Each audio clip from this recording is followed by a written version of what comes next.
All right. Hi, I'm Sero. This is my Twitch stream, seroRPG, where Sero does RPG things. And today it is a Monster of the Week RPG thing with the Monster Daddy himself, Michael Sands. Hi, Mike. Monster Daddy. Hello. Anything you want to pimp for us, Mike?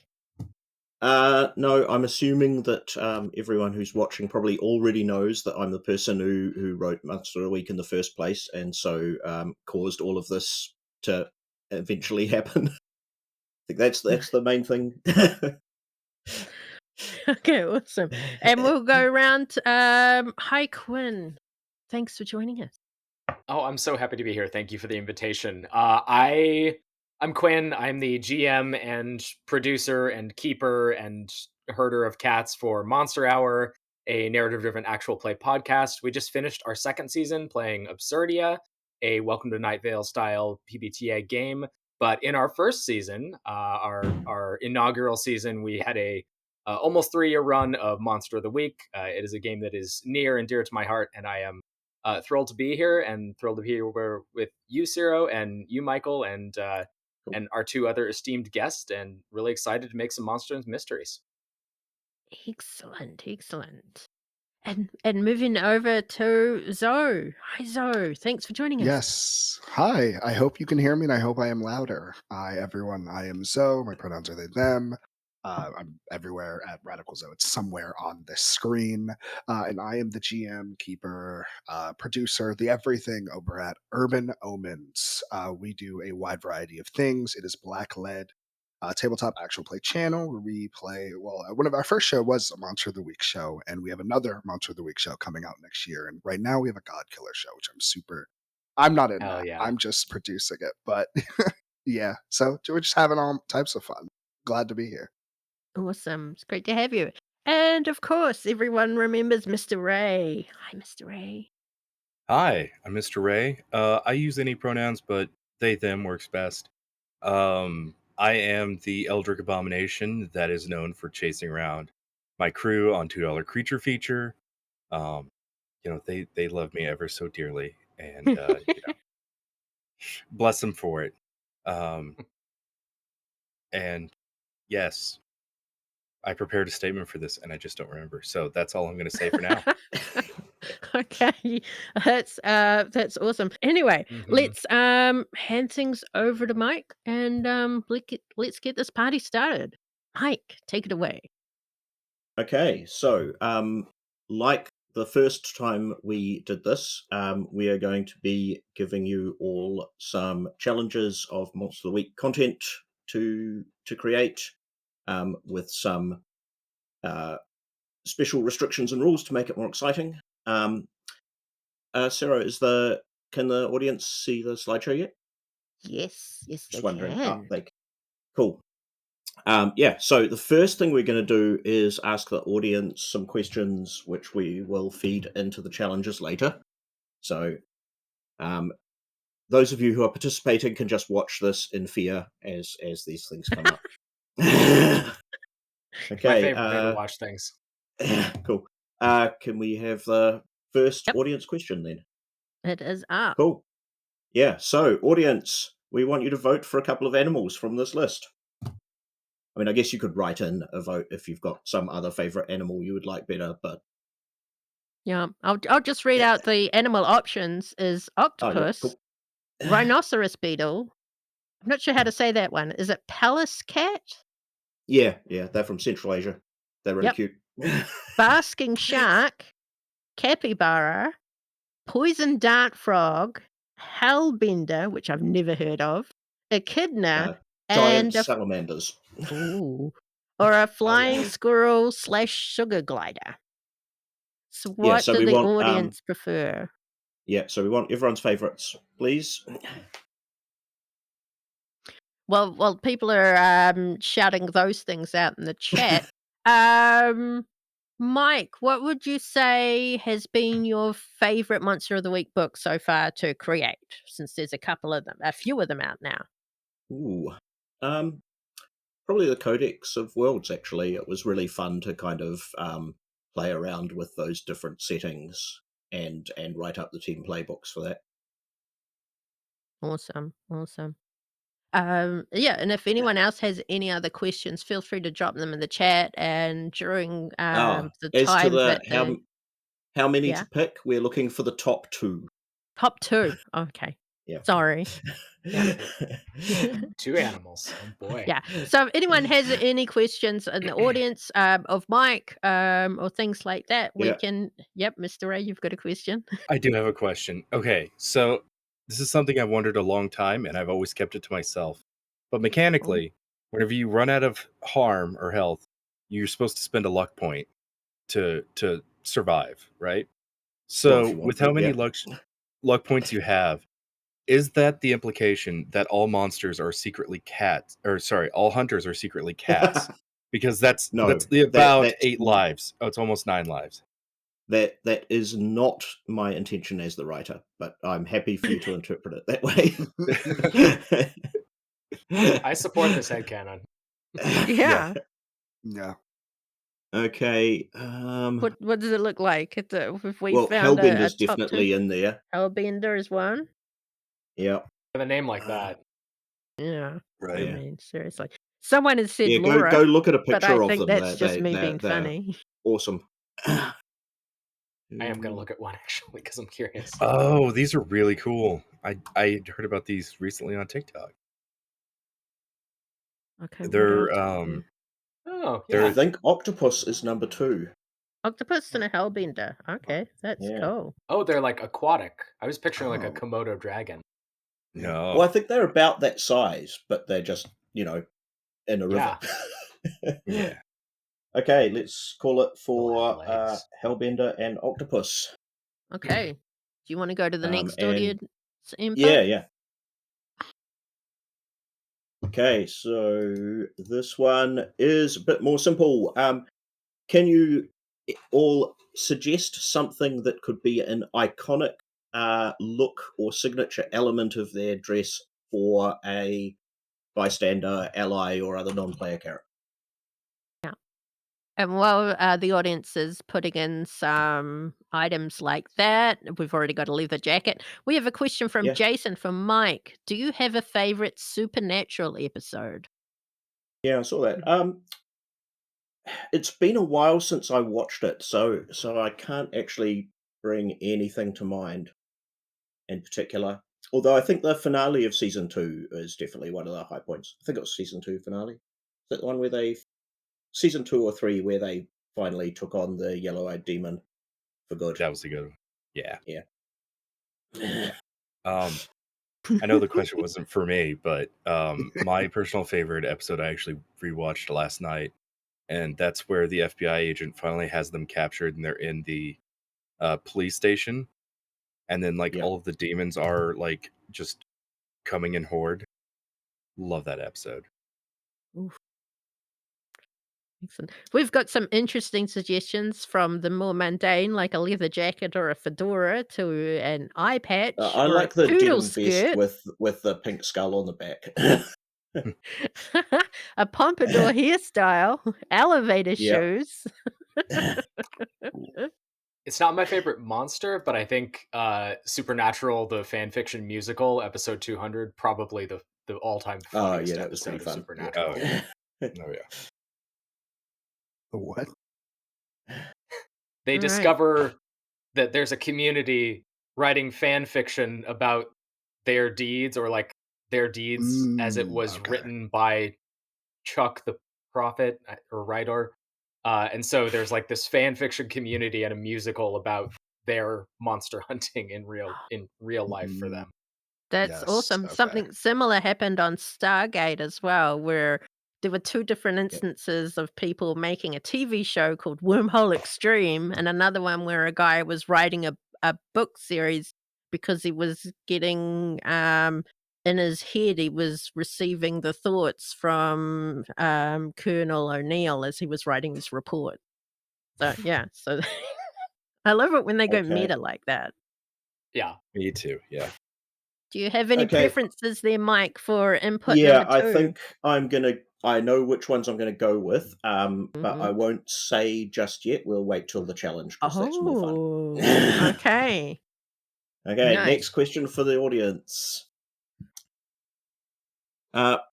Classic or pop songs, please.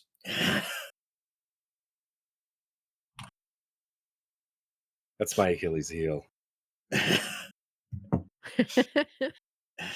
I want you guys, the competitors, to know that Mike really likes puns. So if you can incorporate puns into any of your creations, you'll probably score extra brownie points. It's possible. All right. I have waited my whole life for this moment. My name is literally a pun. Yes, you did create it to be like that, though, didn't you? It was purposeful. 50-50. Like, it is my actual name, but it's also the way I present it. It's a Mm, pun. mhm. No. It is name a song, some classic or pop song that you like or you otherwise wish to be involved in one of these challenges. Worried. Yeah, same. Yeah, just worried, but I'm gonna roll with it. I'm ready. I'm gonna fail spectacularly. Contestants, I will assure you I haven't insisted that everything has to rhyme in any of the challenges this time around. So Yeah. you've got that. You know, I guess it could be worse. Yep, True. he Was also Ian here did. last time? Ian would Ian was excel here at that. last time, yeah. Ian won last time. I just want you to know. That man can rhyme. I would we not had be surprised Ian. if he... Oh, We sure, had go ahead. Ian, Cap, and Johnny. So yeah, it was a comedic lineup. Let's say that. Yeah. Oh, there's some good song suggestions here. Really good songs. I was afraid I would know any of these, but There's only I one know. I don't know. Ew, Laura, judging you, because the Beatles are legitimately terrible. Like, no contest, worst band ever. Wow. You're just jumping right into it. Yeah. Not afraid to take the controversial stances. Controversial, but right. Laura, Oh no, that's not I about wouldn't the blame Beatles. you. That's I'm just trying to pick a third song to use in the challenge. That's what's challenging me at the moment. Okay. Free song. Yeah, you're gonna get one each. Jason Oh, wants. that's better. wants three. I was afraid I had to make 3 songs fit into something myself. One apiece is much more manageable. As long as it's one that works, yeah. Which we'll find out later. Okay, Hey, I'm good. Yep. Next one. Okay, last bit of audience input. We would like a suggestion for a monster type or breed that wouldn't be the worst thing in the world if it moved in next door to you. Yeah, okay.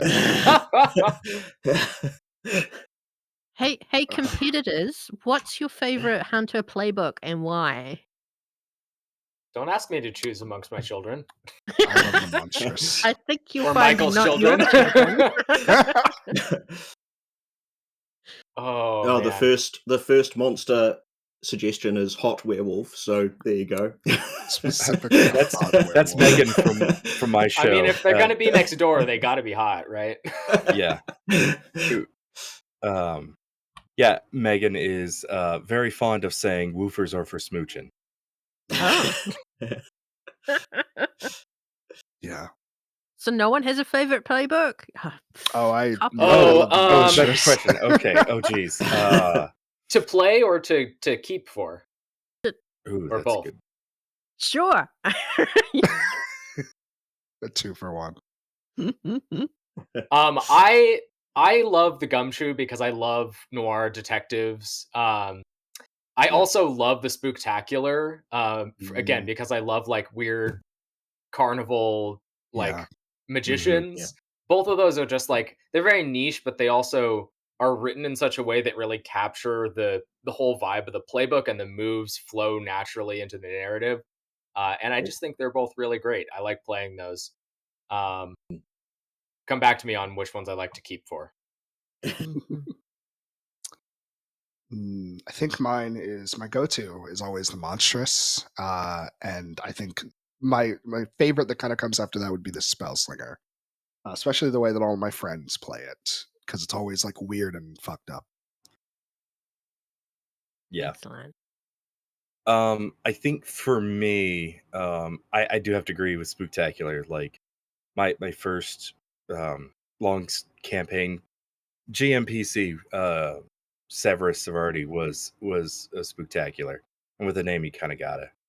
But other than that, I really love the Divine Playbook. I love, like, for being such of a like non-religious person, I really just love that whole vibe of um, joining up with the hunters. There's kind of like a responsibility that's built into it, but then there's also the option to be like completely at odds with everybody else in your faith. And I Yeah. think there's a lot of interesting, fun storytelling that can be had with that. Mm. I really like. I've thought about it, and I really like keeping for the mundane. Actually, I think it's just such a fun playbook to just be like a guy hanging out, Oh yeah. just like vibing and like doing your best out there. Um, uh, the monstrous, obviously, because monster's fun. Who doesn't love a monster on your side? And then the expert, I think, is also really fun because the expert can do a lot of like really cool things that make mysteries more interesting and in some ways harder, but also more rewarding for the keeper. So Mm. those ones are probably my faves. And 2 of those Cool. were on your first Monster Hour season. Yep. Okay. It was a tie, but I've got a couple of options for best monster, so I'm going to stick with that. It is Kappa and Hot Werewolf. So Oh. we'll see what that comes up to mean later. I got Oh, no shall we jump idea. into the first challenge then? I stand in a Yes. relationship. I hope good things happen for them.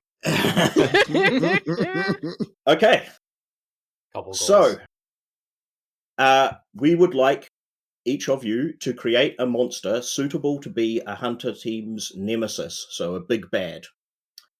Okay, the rules for this challenge. One, it's got to be suitable to be a long-term nemesis over a series.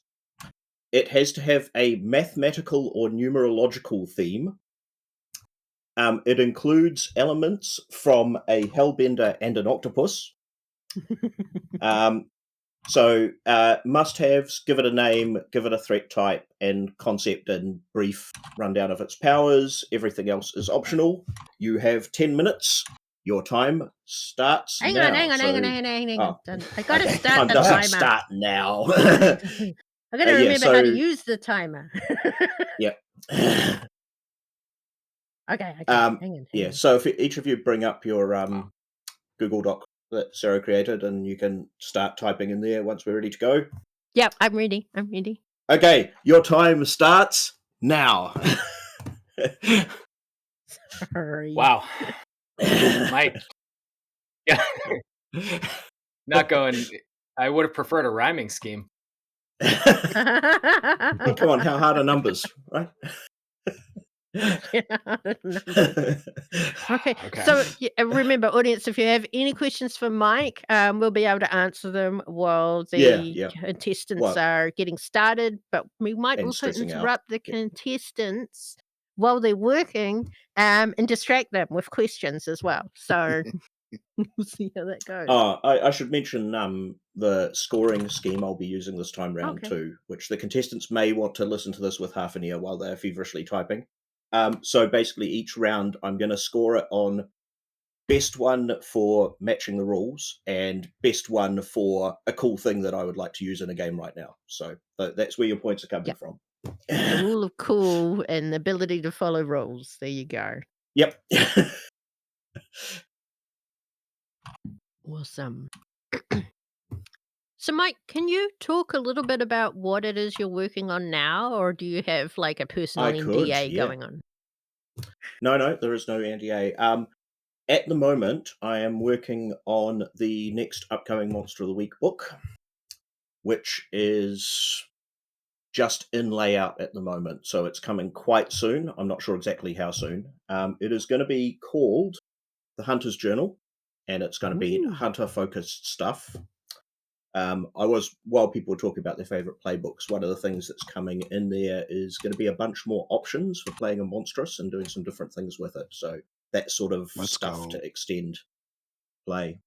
And the other thing that's recently come up is it turned out the amount of material we had was too big to fit in one book, so it's probably going to be a set of two.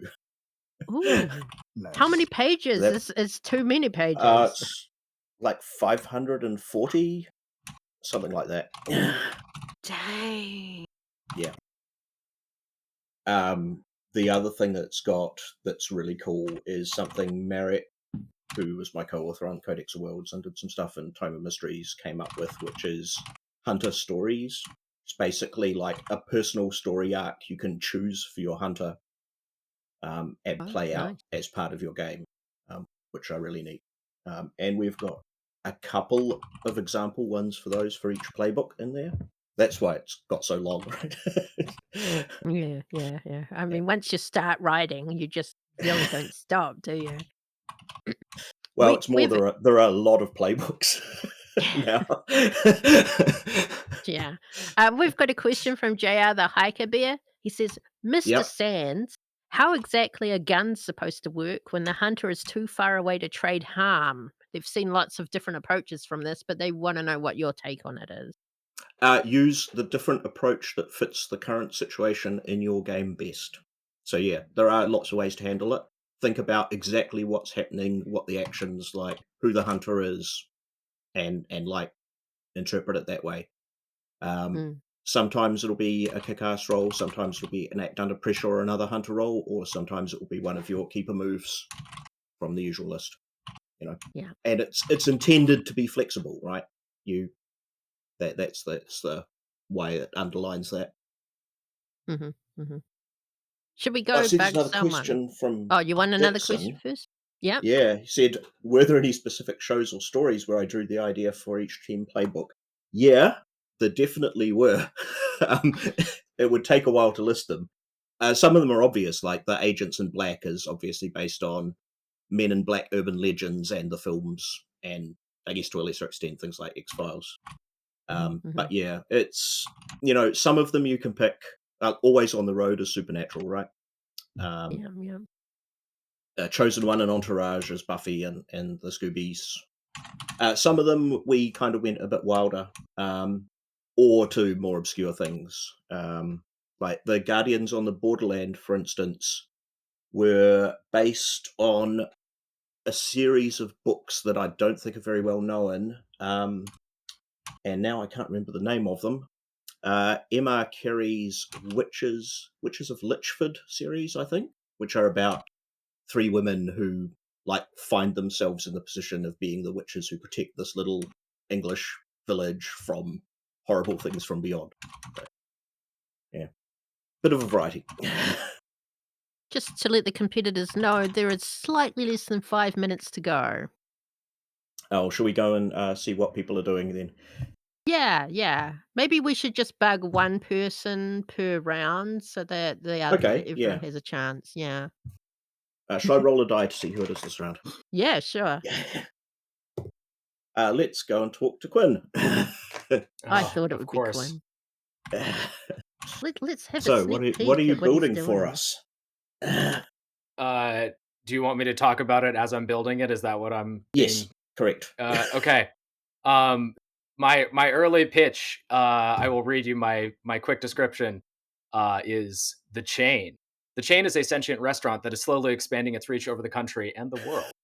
After several failed Mm. starts in the oversaturated burger and fries market, the chain pivoted to fast casual sushi and poke, including Hellbender and Octopus, to great success.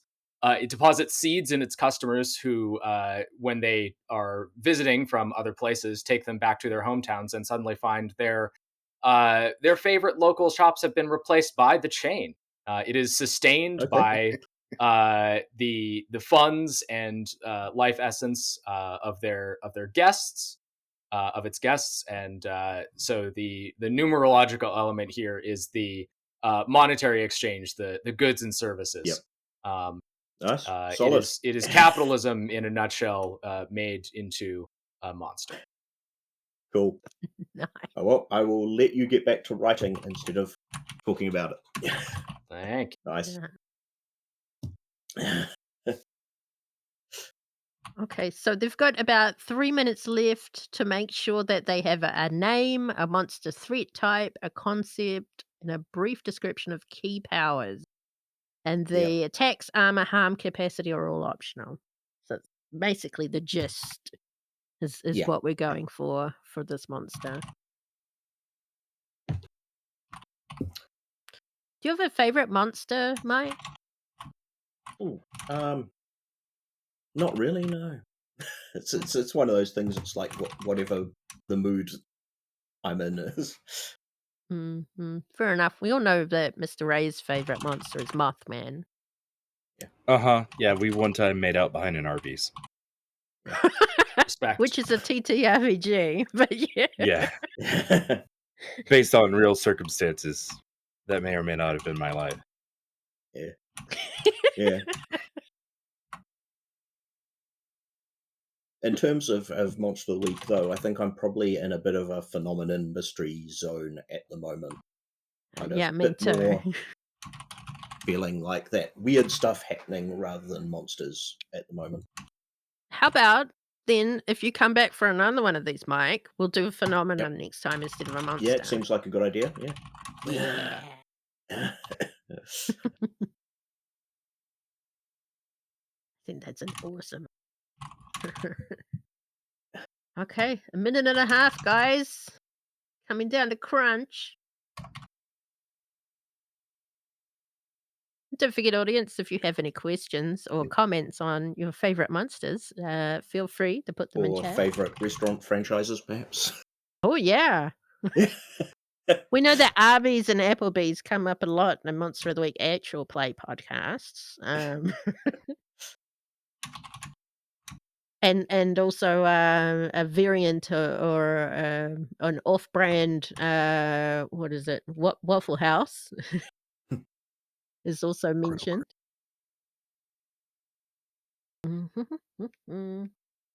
Yeah, Dixon says the focus on these faces.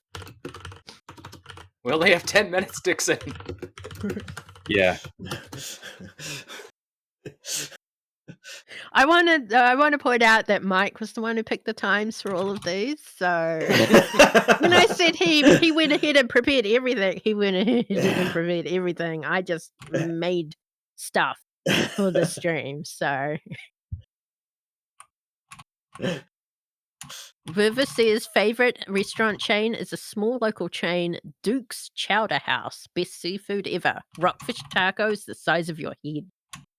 Dang. Okay, 10 seconds.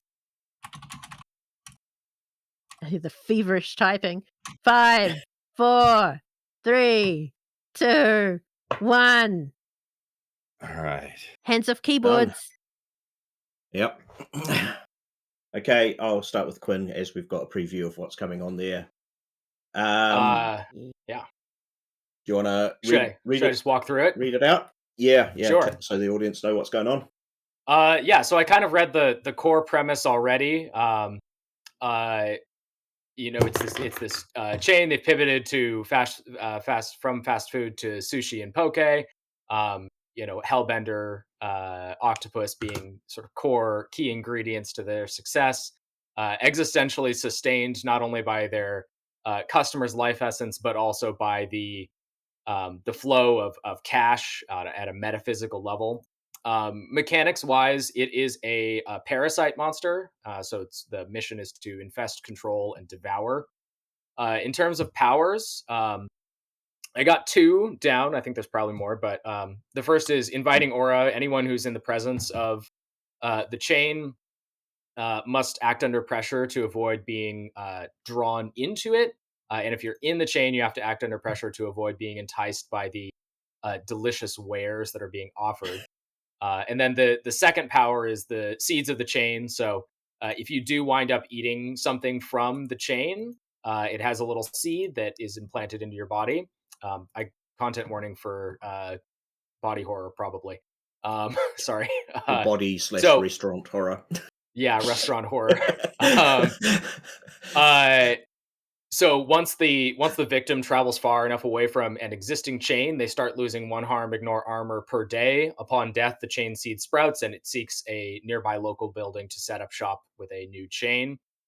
Weaknesses: it can be weakened by driving away customers and preventing transactions, money from going in. But the only way to really actually kill the chain is to find the original restaurant and destroy it. Do that by any means necessary. I didn't pick a specific location, but I like to imagine it's dead center of the country, a place where you Yeah. should never have sushi. And then, just as kind of like a aside, this would be a good sort of long term nemesis for, in particular, uh, like a group of like traveling hunters. So like if you're visiting Yeah. towns, like you have these sort of one-off threats, but like you start realizing there's a chain at every one of these places. Why is it Yeah. like, and no one's heard of it before? It's really just kind of blown up. So it would be a great nemesis for that, but could also be a good nemesis for really any like like the agents in black or the Bureau Yeah. of Containment. Cool. I forget the exact name, but could work for a couple different team playbooks. Yep. No, it's solid.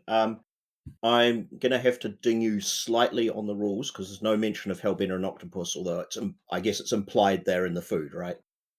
Yeah. Oh, I said Mm, the sushi was Hellbender and Octopus. I guess they have to eat in order to get the Yeah. seed, right? So Cool. they Cool. eat the Cool. hellbender and the octopus. Yeah, Yep. It's okay if you want to ding Okay. me. That's fine. Yeah. I was just it's not Consent to written. ding. That's all. Yeah. I respect Cool. you, Mike. Yeah. Okay. So take us through yeah. yours. So I made the Fibonacci sequence, sequence spelled SEA. It is Nice. I miswrote. It's supposed to be Devourer, but I wrote Beast. It has one tail, 2 legs, 3 eyes, 5 wings, and 8 arms. It is. It takes after octopus. It is strong. It also has. I'll say it has scales, much like a hellbender is amphibious, much like an octopus. I didn't quite get to a weakness, but its whole power is that it basically has to be harmed or killed in the proper number as the Fibonacci sequence, and it goes up to 8. So Very 1, 1, nice. 2, 3, 5, and 8. Amazing. The mathematical theme is Fibonacci. Yeah, if you don't hit it, Yep. if you happen to hit it one too many times, you gotta run. Come back another day. Try again tomorrow. Resets Very at cool. dawn. Resets at dawn. Try at 11:59 p.m. and maybe you'll get lucky. And I think and I think it wants to eat basically things, people like that do not conform to that number. So like if you're in a large Right. crowd, you're in trouble. And your If you're at the number 4, for beach, instance. Yeah. yeah, do not go outside with 4 friends around the Fibonacci sequence. You will be in trouble. Cool. Yeah, and that's Very all nice. I wrote. Yep. Yeah, and I guess it'll work as a big bad on the grounds that the chances of actually killing it with that sequence On the requirement first are try, pretty yeah, slim. are very slim. Yeah. Cool. Okay, Mr. Oh, Ray, what have you? can I just Oh, say that Dixon has said, "What if you attack it at 11:23:58?" Oh, you have found its crucial weakness, actually. It's pretty good. It's pretty good. Yep. All right. Okay, Mr. Ray, take us through what you've created. Okay. I made Cryptobacchus 4, which, fun fact, is the scientific name of a hellbender. The threat type is a sorcerer to usurp an unnatural power. And the brief rundown. Cryptobacchus 4, or just known as Bacchus, is a living AI that can control machines. Bacchus has found their way into the World Wide Web and has created several backups in the odd nooks and crannies around the net, hiding like an octopus and even mimicking the backgrounds of regular apps and files, waiting for proper moments to strike. The Bacchus' end goal is to take over the Earth and bring about the end of humanity. They view humanity as a scourge on the Earth and an unnatural force. I forgot to write force. After downloading human history, they've seen the impact humanity has had on the Earth, and they have taken it upon themselves to be the natural infection suppression. The infection, of course, being humans. Um, and Bacchus is not above combining machines. They like to take over machines and warping them in unnatural ways to suit their needs. They are fans of having long tentacles, so like they're not above like using like fuel lines or things like that, or hoses and such to be a part of their weapons. So kind of like tentacles, or using like natural oils and lubricants as weapons. So they can use it, kind of like a squid squid or octopus uses ink to obscure and get away, or uses it as a flamethrower. Dealer's choice. I gave the suggestion that armor should always be at least two, since they are machines made of metal. Yep. Also, cell phones are on the table for Brachus to break into. Messing with the code and taking over, using it for his own needs, or even if they want to spy on the hunters. It Ooh. also transforms into a humanoid form, and I feel like it would be a really good adversary for any of the big organization playbooks. Um, Yep. Definitely the what is it called? The Agents of Black. Um, Guardians of the Borderland, Imps, something like of that sort. I feel Yep. like it would be a really good, fun, long-standing one, and also it would be a great one to mess with, like your flakes or the kind of hunters who've built their entire personality on being online. Yeah. I think it would be Mm. fun for them. Yeah. Be terrifying for them. Cool stuff. Great to hope. Well, those were all fantastic. That's to start off. I really like them. I'm going to award the point for best following rules to Zoe for use of the Fibonacci sequence. I think on everything else you were all pretty even, but I think that was the best kind of numerological number thing going on. Very cool. And for one I would immediately like to use in a game, I'm going to go with Quinn's predatory restaurant chain. That was fantastic. That's great. Yeah, it's really good. It's really good. I was writing and I heard Quinn describe pretty them like, good. oh crap. Awesome. Well, shall we move on to the next round? Or do you all need like a chance to like chill out and Decompress? reset? How many rounds are there?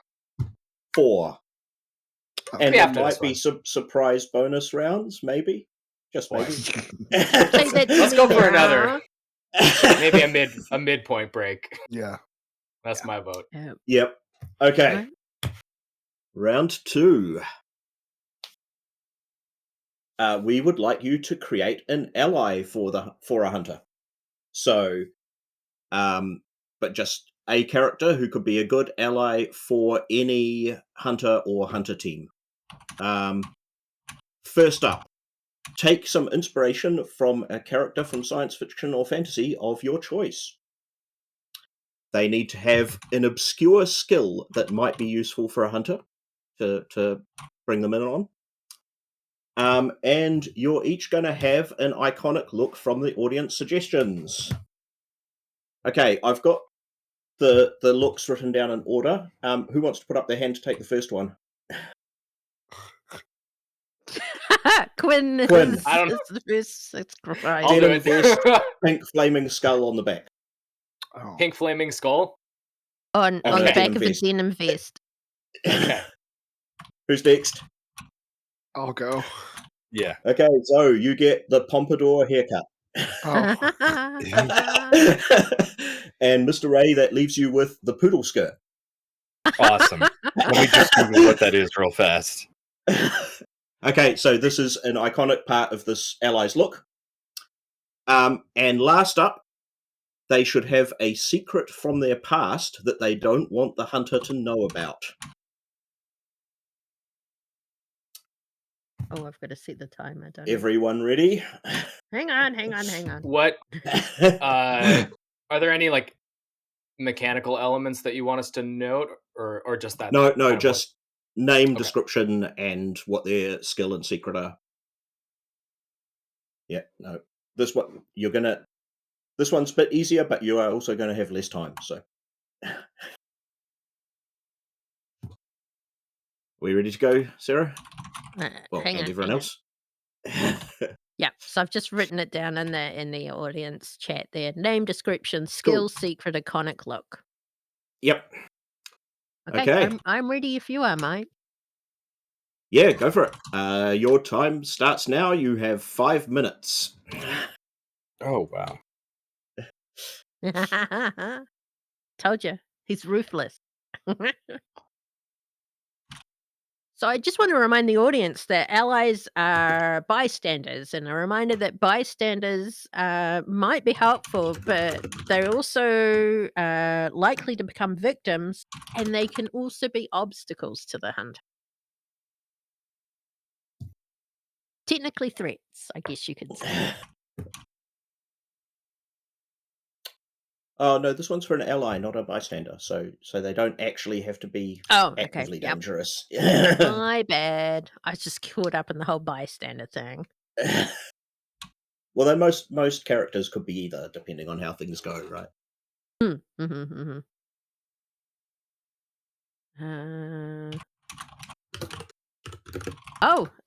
I don't know how to say your name. Is it Thriflind? Said another teaser for new book. My Changeling Playbook has been revamped for it. Yep. That's Luke Green, who's the other yep. author of the new book. So me, Yep, Luke, yep. and Merrick have put it together. Nice. Oh, and we've got one other new playbook from another contributor. Is that a changeling like Yeah, like the White Wolf that's style changeling, like the Fae, or is that like a shapeshifter? yeah. It's the you were brought up. You're a fey creature who was brought up by humans. I believe okay, it like might a be the other way around. But cuckoo. it's the fairy concept. Gotcha. Okay. Yeah.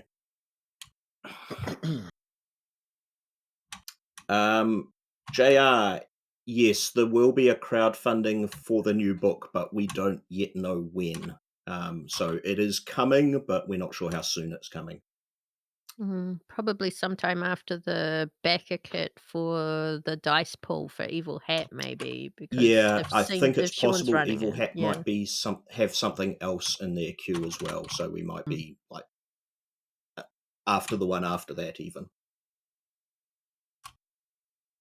I should have got that link for backer kit as well, since I'm going to be involved in dice pool as one of the GMs for Monster of the Week. You get advice from me, yay! Yeah, that should be really cool. I think that's such a neat thing for Evil Hat to kind of jump in and provide.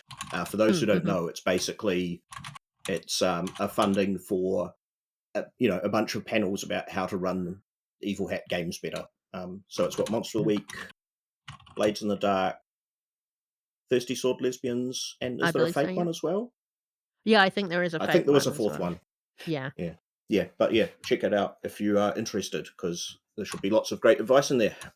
Yeah, and also, Sean Nittner is also gonna be doing a panel or two as well, so it'll be about all of the things Evil Hat has planned, in the future coming out, and I think if a later stretch goal fund, is hit, I don't think it's out yet, but they've mentioned it to the followers that, Sean will also talk about how Evil Hat vets the games, the process that's gone through pitching and stuff like that. So it'll be extra information to help people who create games get published and stuff like that. Yep. Almost a minute left, guys. Can you see the sweat? I mean, I could zoom in and we can have a look to see if we see any sweat on their foreheads, but oh my god, I'm the only one not wearing glasses. How did that happen? I just realized. Where are my glasses? I have some random glasses here. I'll put them on.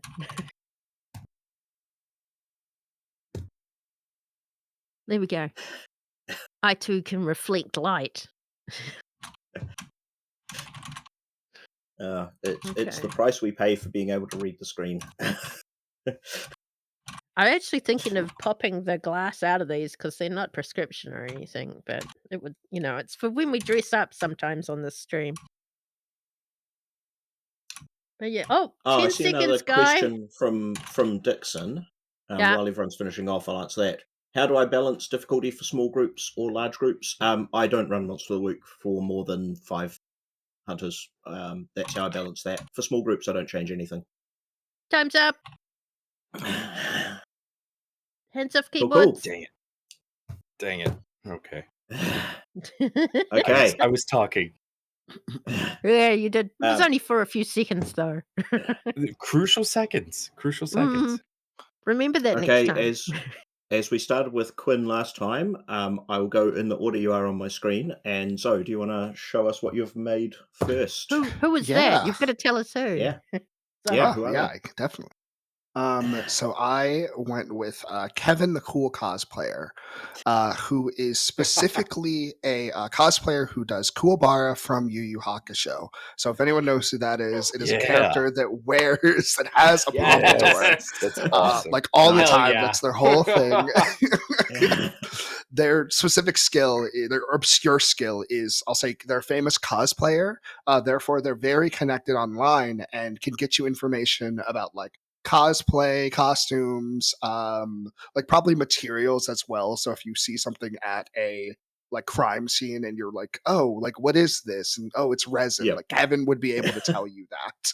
Um, and the secret from their Cool. past is that the prize possession, the special item that they use in all of their cosplays, is actually a bat that was basically like a monster bone that he like reformed. It's cursed. He doesn't want anyone to know about it, or else they'll take it Very from him. nice. And he feels very strongly about that. Cool. That's awesome. Hell yeah. Okay, Mr. Ray. What about you? Okay. Who have you got for us? All right. I have Tandy McFedderson. Tandy wears her hair up in a bun, sweater, and a poodle skirt. She's also 100% monochromatic in black and white down to her skin and hair, as if she stepped off of a 1950s TV show. Tandy is an expert librarian with research skills that are unparalleled. When a hunter calls for her for aid and rolls investigative mystery, their success is bumped up a success level. A miss is a mixed success, a mixed is a full success is advanced, even if the hunter doesn't have it, and advanced may ask all the investigate questions. And then Secret from the Nice. Past, I didn't get all the way through this, but Tandy is from a 1950s show, but she was actually a sorcerer who failed a spell that trapped her in the show, and I was going to expand that this spell was like very Yep. devastating, and it kind of put into motion the events that the hunters are currently dealing with. Yep. Nice. Yeah. Okay. Quinn. Yeah, so my ally is Imogen Scorch, also known outside of the stage as Imogen McCallan. Imogen is the lead singer of a power metal band called the Flaming Skulls. They're relatively unknown, but they've been picking up some popularity in their latest tour. She is known for her iconic spiked pink hair and iconic pink flaming skull denim jacket. Unbeknownst to most people, including her bandmates, Imogen is a banshee. Not The common misconception about banshees is their screams hurt or kill people.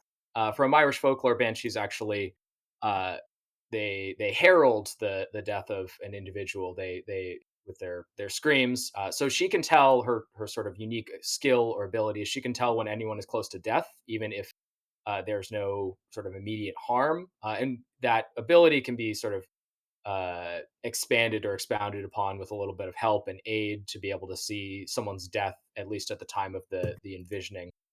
Her dark secret is that she can only hit the highest notes of her range when someone in the audience is about to die. And because they've been and her the band has been gaining popularity because she has been going around and finding people who she knows who are about to die and making sure they come to her shows. Whoa. Very cool. That's cool. I love that. That's That's really messed cool. up. Okay. Again, a great set of characters. For following the rules, I think best one here is Mr. Ray. I really like the way you've created her, that did everything required perfectly. Thank you. And for coolest, again, I'm going to go for Quinn. I really love Imogen. She's great. Thank you. Cool. Oh, well, Sero has to do some work now for the first bonus round. Okay, so bonus round, surprise improv. You will play that ally you just created, and Sero will be playing a hunter who is questioning them about their dark secret.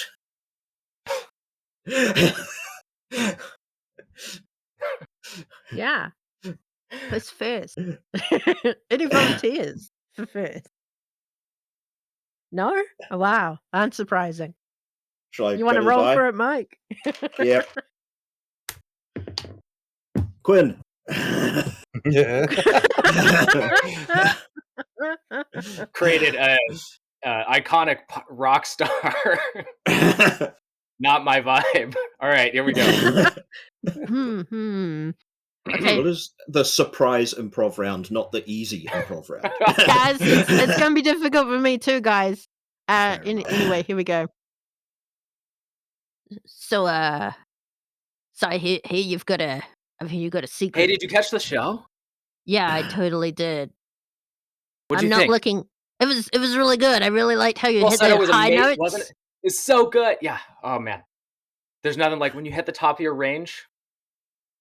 Yeah. But you've not always been able to do that. This is only something you've been able to do. So what's your secret? And I'm going to roll for it. I got an 11.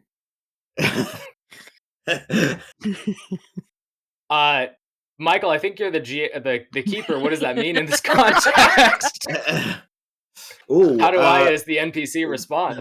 what does Imogen reveal? I think that's she lets slip something. Well, I mean, not everyone can hit the high notes every time, but like, it's just about if you're feeling the crowd, if like the energy is right, you just got to make sure that the people in the crowd are giving you what you need. Yeah, and what is it you need, Imogen? What do you need? No, let's stop it there, because I think as keeper, if I'm keeper in this situation, this would be the moment when like some monster attacks and murderates someone in the crowd, right? Fair. Dixon Savannah is as close as I can get to a rock star. Yeah. Very nice. Okay, next up, even so, odds Ray. And it is even, so you're up next. Yeah. All right. So Kevin, I really like your cosplay today. Oh, thank you. Yeah, I mean, you got such a kick-ass weapon. How'd you make it? Oh, how did I make it? I actually didn't make it. It was a gift. Oh, it was a gift, yeah? Yeah, from a friend that's no longer around. That sounds ominous. Are they like dead? Yeah, they're like dead. I actually would really appreciate it if folks. Oh no, I really wish folks would stop asking me about it. It's a really sore subject. Okay, but I really want to know. And I rolled an 8. Mixed success. I think in this case, I think Sero, your hunter realizes how uncomfortable they're making. What's the character's name again? And they can't kind of. You're going to have to make a choice of like, are you going to like really mess up this relationship or press it? I don't think you have to decide. We can cut there, I think. Fair enough. Okay. Okay, Mr. Ray, you are up next. So, Tandy. Well, hello, Hi. sweetheart. Hi. How can I help you? I wanna learn about how to use the library. Oh, well, it's very simple. If you just come with me, I can teach you all about the wonders of the Dewey Decimal System. Dewey is he like one of those ducks? Huey, Louie, and Dewey Decimal? Yes, that sounds exactly right. And if I'm wrong, you can look it up over here. at one of our card stacks. And all you got to do is just pull out this really absurdly long drawer. But don't pull this little rod or it'll fuck up my entire system. And I will be very upset. Okay.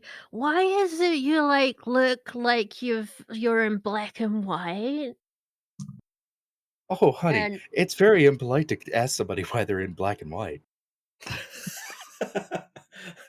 and I rolled a 7, and I'll be threatening to use that rod unless I get a proper answer. Are you sure that's the answer you want to give me? Okay, listen here, you little shit. What happened was, sometimes you want to get just 100 souls, and you just, you want to do like a spell just to make you immortal. There are not nearly enough hours in the day, and sometimes I forget to eat, okay? And so I was trying to become immortal, but I mistranslated a little bit. That's what happens when you transliterate a translation. It just, you don't do the right conjugations. And I wound up getting sucked into a television set until, some kid with a Ouija board in the modern era pulls me out. And so what do? I get a job at a library, okay? Which librarians work so hard and they do not get paid nearly enough. This is a PSA, okay? I'm just going to say that as an aside. But yeah, so that's what happened. That's why I'm in black and white. Are you happy? Yeah, okay, but what happens if I put this bright, colorful scarf on you? Will it turn black and white, or will it stay colorful? I've had the same question about the food I eat. Like, does it turn black and white whenever I eat it, or we can cut there? Yeah, if you want. Okay, Sero, I reckon you should judge this one. Who had the best surprise improv? I think Mr. Ray. Yeah.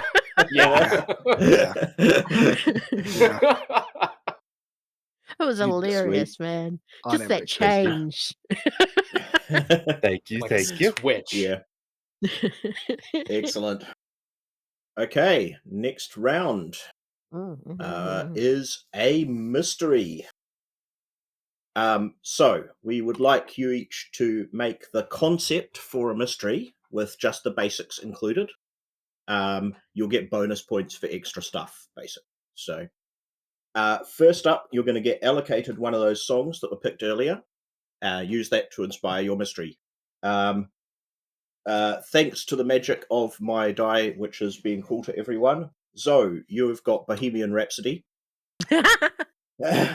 Quinn, you have got Rock You Like a Hurricane. Ooh. And Mr. Ray, you've got I Want to Hold Your Hand. Yeah, the dice did that. Uh-huh. They did. The dice wants you to suffer, Mr. Ray. Okay, second rule. That big bad you made first is somehow behind the mystery. It might not be directly involved, but it's pulling the strings. But the mystery can't directly implicate them, right? It's got to be subtle. It must include a train or a ship somehow, somewhere. And Because you have why 15 not? minutes. How long do we have? So yeah, 15 minutes. Okay. Yeah, so core concept, what the main monster or phenomena is, and everything else, just what's needed to fill in as much as you can fill in that 15 minutes. With your song. With your Bohemian song. Rhapsody, Rock You Like a Hurricane, and I Want to Hold Your Hand. And your monsters from earlier. Yep. And it has to involve a ship or a train? Yep. Correct. Okay. Well, is the timer ready? The timer is ready for a chain. Your time starts now. Click. Wow. A ship or a train. I love that you've just now the reason Mike said he chose a ship or a train specifically and didn't leave it up to the audience is because people don't usually put ships or trains in things. So I want a ship or a train. Well, not Monster of the Week things. That's true. Yeah. So where do you start, Mike, when you create a mystery? Usually with an idea for the monster or phenomena that's behind it. Just if I've got something I want to use. Yeah, and just build it out from there. Yeah, Um, yeah. and if it's an ongoing game, obviously like circling back to stuff that's already come up in play and expanding on like loose ends that never got investigated before. Mhm. I think Mr. Ray might have advantage on this particular part of the competition because he's been on this stream twice and made, mysteries, with the help of the audience before, so it was kind of a couple of practice runs for him, although admittedly, he didn't have to do it in 15 minutes. Yeah, I had like an hour and a half. Well, remember we don't need everything here. No, It's, no, I'm being generous with. you've already made some of the things. Yeah. So, as a reminder to the audience, please ask any questions and we will answer them. We've got 13 minutes to go before we get to see what it is Should we bother one of the our contestants about halfway through? Yeah. We've already bothered Quinn. Have we bothered anyone? Yeah. We didn't bother anyone during the last I've one, just so rolled the very friendly die to decide who we bother this time. But I think people let's want keep us it a to bug. surprise. Okay, yeah. Although the audience seems to think we should bug Ray. Ah. Go ahead. I already No. have this one locked and loaded because there is no bigger monster than the Beatles. Well, okay, if you want, yeah, let's go. Because honestly, that you're who the die picked anyway. So I figured. Yeah, I The figured. dice is out to get you, Mr. Ray. It is. It's this one here, by the way. So Oh, take yep. note. It's blue with black numbering. Yeah. Okay, what are you making for us for this mystery? I am making a shape-shifting beetle. So this beetle is meeting the hunters on a kind of like a singles cruise that all of the hunters receive free tickets to, whether they're married or not. Yep. You know, it's a chance for them to relax, and this beetle is going to you know, try to really hit it off with one of the hunters, and you know, let things get romantic, fall in love, and to go with my song, it's going to take one of the hunter's hands because it really wants to hold that hand. And Very this nice. is yeah, and Brackus wants this because this, you know, whoever's hand it does take helps them unlock the it'll put them one step closer into like accessing the U.S. Armory, like, you know, getting Yep. access to the nuclear arms and such, or something like that. You know, dealer's choice. Cool. Yep. I would have thought it wanted to collect all of the hands. You know, I thought about that, but you know, the Beatles song is very intimate and very close, and it's all about love or some crap like that. So you know, I figure, you know, if it goes to like one specific hunter, and then, you know, you got to ask yourself questions about, you know, if it does succeed in taking it, because, you know, there's not going to be any real signs of it leading up to it.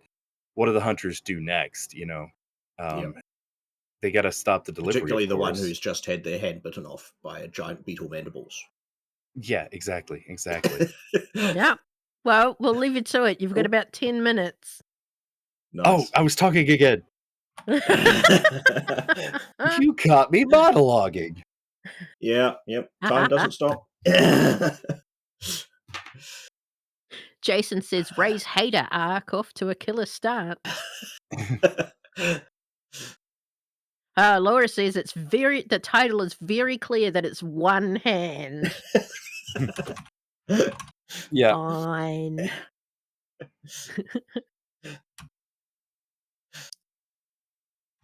Dixon wants us to bug Zoe.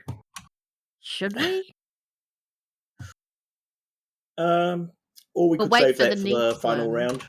Yeah, fair enough. Final round fair next, enough. or is the I can't even remember. How many I more don't rounds know. are there? You wrote it, Mike. This Oh, is yeah. what happened the first time we did this. We were like, "Oh, shoot, we don't remember what we came up with, so this will be a surprise for everyone." Oh, I did actually have a look at the rules again yesterday just to make Oh, sure I wasn't completely in the lurch this time. doesn't matter. We can just fake it. We're good keepers and GMs, right?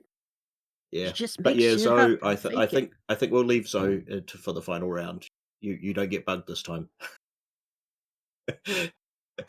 Excellent. I'm safe. For For now. now. But I think there's less time for the final round, so it might be Oh more Oh. nail man, this biting. even better.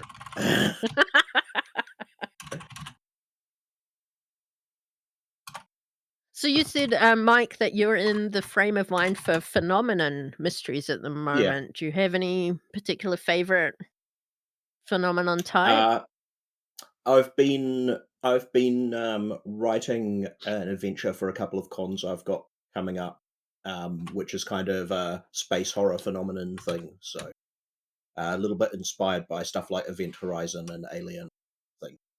So science Ooh. fiction monster of Awesome. the week. There. Yeah. That's Um, the season that we're doing now for $2 creature feature is entirely without magic. We're doing just straight, yeah. all alternative moves. All monsters are not magic related, and it's a really Cool. fun challenge for anybody who Oh, wants to play the game or make nice. stuff out there. I highly recommend it. Yeah. Mr. Ray, you're talking again. Yeah. Oh, Yeah. Yeah. Yeah. So speaking of that, so that is going to be run. I'm going to be at. If you're in Wellington, New Zealand, there's a little mini con that's run for charity coming up in September called Roll for Hope. So I'm going to be running it there, and I've also got an enormous trip planned to San Francisco to go to Big Bad Con this year. So I'm going to be Woohoo! running it there as well. I'll be there. So any of you who are going to be at Big Bad Con or please feel free to come and say hi. You should ask him to sign your Monster of the Week books. Does Yeah, that happen and to you and at I all, will Mike? with yes, yeah, a few times. I have to say my signing books is not very creative, so don't expect too much from that. You could tell him what to put in there. That would be You can, helpful, yeah. right? To my favorite monster. Lullaby Suicide wants to know if there'll be anything in Auckland, Mike. uh, I don't have any plans to do any role playing cons in Auckland at the moment. I'm not even sure if what there is up there. I know there's some role playing at Armageddon, but I'm not sure what Is it? else there is around. Maybe you could suggest something, Lullaby Suicide, Yeah, yeah, if there is something yeah. If other there's a than good one to go Armageddon. to.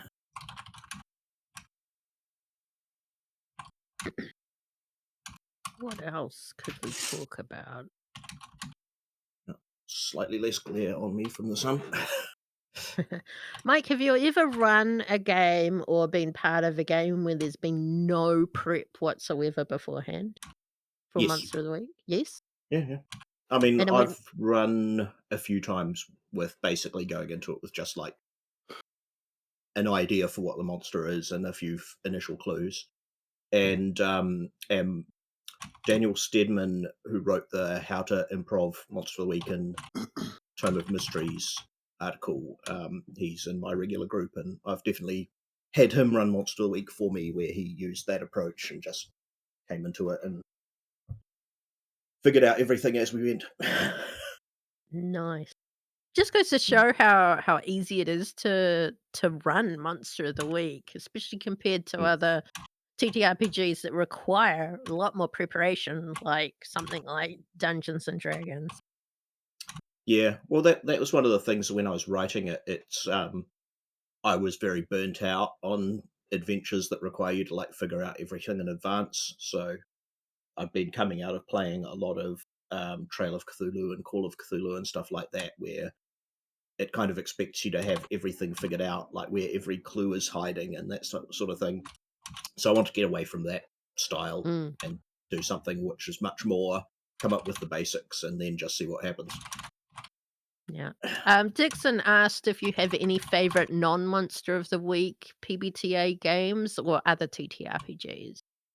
Uh, For Powered by the Apocalypse at the moment, probably Ironsworn and Starforged are the ones that have kind of most got my attention, although I haven't actually managed to get to play them for a little while.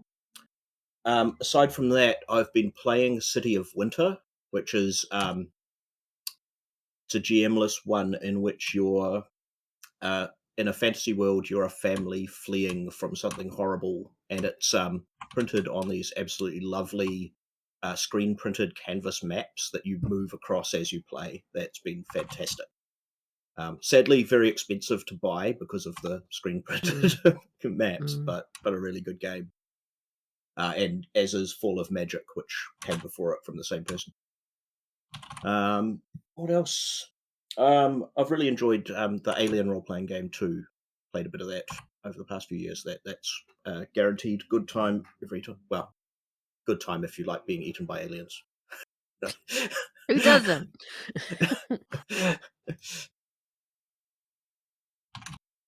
Yeah.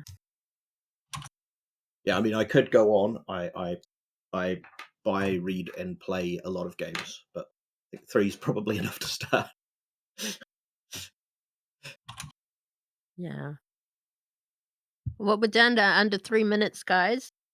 Oh, mercy. I was There's just no just mercy vibing here. here.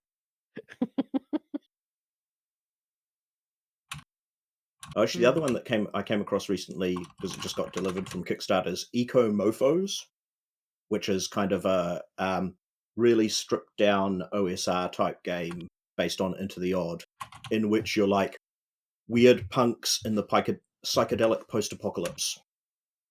So you're kind of dungeon crawling, but you're like breaking into like old billionaires' survival vaults and abandoned Ooh. factories and stuff like that. And like I say, you're all weird punks. It's pretty neat. Completely got a different real, from real life. Yeah, it's got a real nice like old school punk zine comic art style too, which works really well. Do you have any advice for the people wanting to become TTRPG creators? Sure.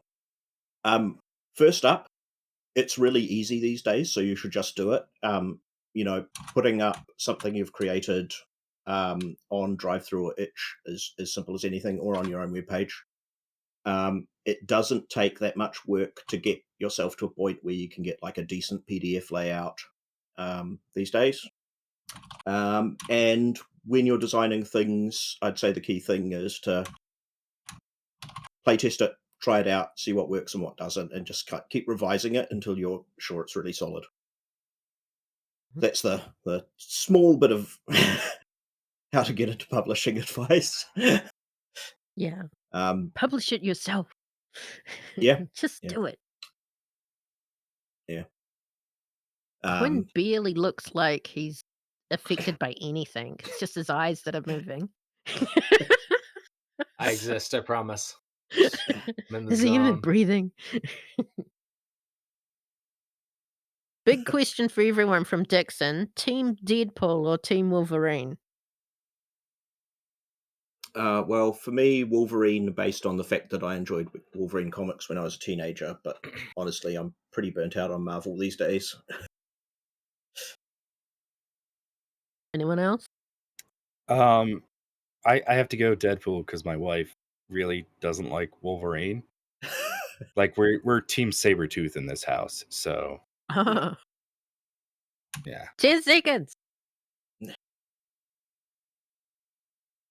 Notice I distracted him and got him to talk again. Yeah, you did. Joke's on you. I am done though, so ha ha ha. Oh my god! And time's up. Hands off Nice. keyboard.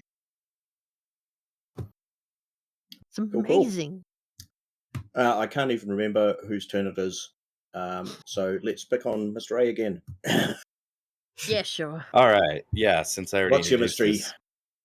All right. So, as I explained before, Bacchus Yep. has hired a shape-shifting beetle to steal the hand of one of the hunters to allow them to control of a U.S. armory or something, better at a later Yep. revision. Bacchus has delivered free tickets to each hunter, either physically via messenger or through email confirmation. for them to go on a free, all expense paid vacation on a yacht. Um, there, Lennon will seduce a hunter. So we have the main monster, Joanne Lennon. She is a collector to steal specific sorts of things. Her powers are to blend in. Joanne can take the form of any person that she sees, even the other hunters. Hunters must make a cool roll to see through the disguise. Cool because it's based on the vibes, not because of sharpness. Ah. Uh, Yep. yeah. Joanne is also capable of flying whenever she is in bug form. I also was going to include, and I just thought of this, that she has a wall crawling ability.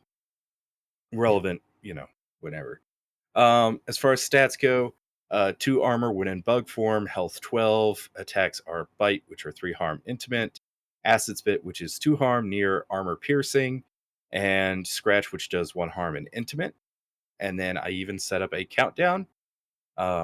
So in the day, Joanne meets the intended hunter and slips them her number. Um, Shadow, Joanne, and the hunter go on a casual starter date, like a coffee date or something like that. Joanne makes a Yep. connection with the hunter, revealing a belief in the supernatural. Then sunset, Joanne and the hunter spend the day together doing casual fun things like mini golf and volleyball. Dusk, Joanne confides in the other hunters that she wants to take things to the next level with the main hunter, asking them to help her set it up and then get the hunter secluded. That's Then a very nice nightfall. touch. Thank you. I was like, oh, that's evil. Because it gets everybody into it. All the players are like, oh, I ship these two so much. Yeah. Joanne's going to take the hunter's hand and escape with it. And then for midnight, Joanne delivers the severed hands to Brockus's drone, and Brockus is one step closer to dooming the world. Lovely. Thank you, Nice. thank you. Okay, let's go counterclockwise this time. Zoe, you are up next. What have you created for your hunters to suffer through? Yeah. So I started a new page. I got really into this. 15 minutes was too much time. Um, my mystery is the murder on Mercury's Kiss. I Googled Bohemian Rhapsody and found out that the song is basically about a young man who like killed someone and sold his soul to the devil. Yep. So this whole mystery is a murder mystery, and the hunters are tasked with going onto this ship known as Mercury's Kiss that is in the middle of its voyage, going from the UK all the way to India and back to the UK. So I'll say, like, in the middle of one of those voyages, Yep. they find out that people are going missing. People are being murdered and eaten. Body parts are being left around. And on the ship, they only play Queen's greatest hits. Um, and you'll find out that like people are going missing at like really weird times, like 1 p.m., 2 p.m., 3 p.m. The Fibonacci times, just all Nice. throughout the Yep. day.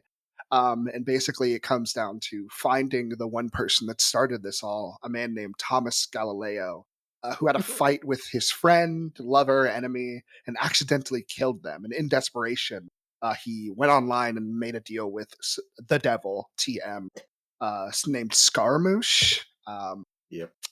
Also, true name Beelzebub. And Galileo asked Scaramouche to help him cover up his manslaughter. So the devil brings forth the Fibonacci sequence.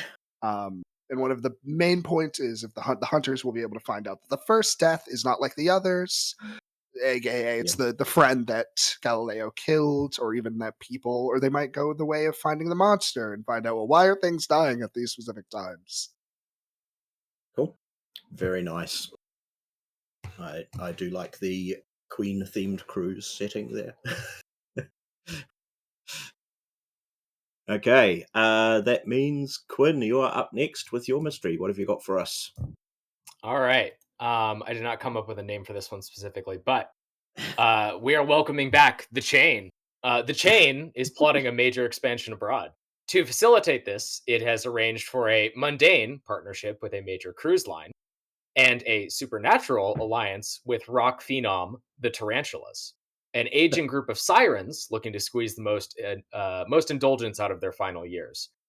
To ensure that everyone aboard this cruise eats at the Chain's shipboard establishment. So the monster here is the tarantulas. They are a queen to possess and control. They are a group of 3 aging sirens. They have attacks: vicious falsetto, 1 harm, ignore armor, far area, and heavy metal slam, 2 harm, hand. Powers: siren song, classic. They can compel most ordinary people to follow their instructions as long as they're delivered through song. Hunters can roll to act under pressure to avoid this compulsion. The second power is rock you like a hurricane. While at sea, Ah. the tarantulas can conjure vicious storms with their vocals. They will do this if they are discovered to create chaos and turn the fight to their advantage. Weakness at classic siren. Anything that prevents bystanders or the hunters from hearing the siren song will prevent them from exercising their compulsion. Although this will not stop the rock you like a hurricane move. That one they have to deal with regardless. I constructed the sirens to be they're a band, so they operate as a group. Combined, they have 10 harm and 1 armor. Minions, there aren't any specifically identified minions, but any bystander who hears the song of the tarantulas can be turned into a minion. Generally have one harm attack, standard harm boxes, although if harmed, they will generally attempt to sort of flee or resolve the situation.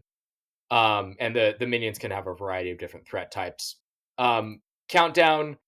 Generally speaking, the situation will get worse on the cruise ship over time as more people, hear these performances by the tarantulas. More people will go to the shipboard outlet of the chain and participate in. They'll eat the poke and the sushi. And get sort of the seeds embedded there. And eventually the midnight scenario obviously is the cruise reaches its various destinations and deposits the chain across the world where it can create its global expansion. So obviously the chain is in the background, but it would be very easy for the hunters to focus very specifically on the tarantulas and the sirens for this mystery. Perfect. Great stuff. Okay. For best use of the rules, I'm going to go for Mr. Ray. I think that was fantastic. Thank you. You got Thank you. everything in there perfectly. For best one that I would like to immediately play or run, it is a tie between Zoe and Mr. Ray for the Beatles versus Queen. They're both awesome. Thank you. Thank you. Okay. I like how we did all go with cruises, though. Like, Yeah. Yep. or trains. Or train. Ships just Next have so many more time. options. I was Every gonna do carriage. Must be on a train. I think my issue with doing a train mystery is I really don't like to railroad my players. Yeah. Well Wow. played, yes. Someone pointed out, Mr. Ray, that you did a ship on a ship. Shipception. I also don't want to toot my own horn. But I really also love the idea of this because, the hunters are going to get these tickets. And so they're automatically like on, okay, what's the deal? What's going on? And they're going to be searching this whole time. Meanwhile, we have this inconspicuous NPC who's just like slowly worming her way in.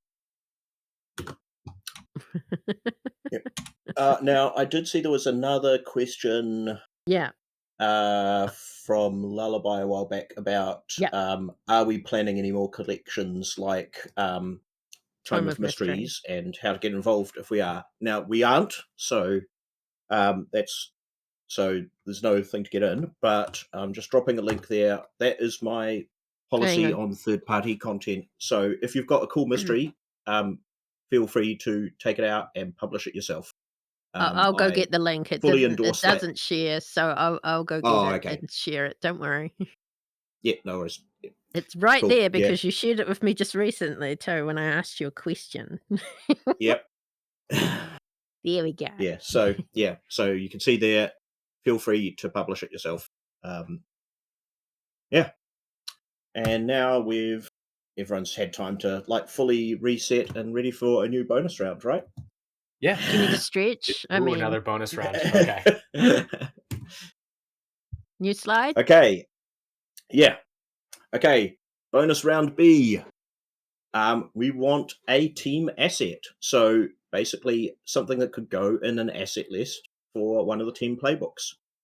So just give it a name, a brief description. It must be relevant to the audience's favorite monster type that wouldn't be too bad if it moved in next door, which turns out would be a kappa or a hot werewolf. So it's got to be some asset relevant to kappas or hot werewolves, your choice, and must also be relevant to your big bad. You have 2 minutes. No. So, Kappa, Hot Werewolf, relevant Your to big your bad. earlier big bad. Yeah? And something that would be suitable as a team's asset. Yeah. Okay. Okay, timer ready? Yes, timer's ready. Your time starts now. 2 minutes, guys. Should we back Zoe now? Should we No. wait till the next one? No, we're good. I just wanted We'll to see see. you shit yourself. You will see. You will see nothing, and I love that.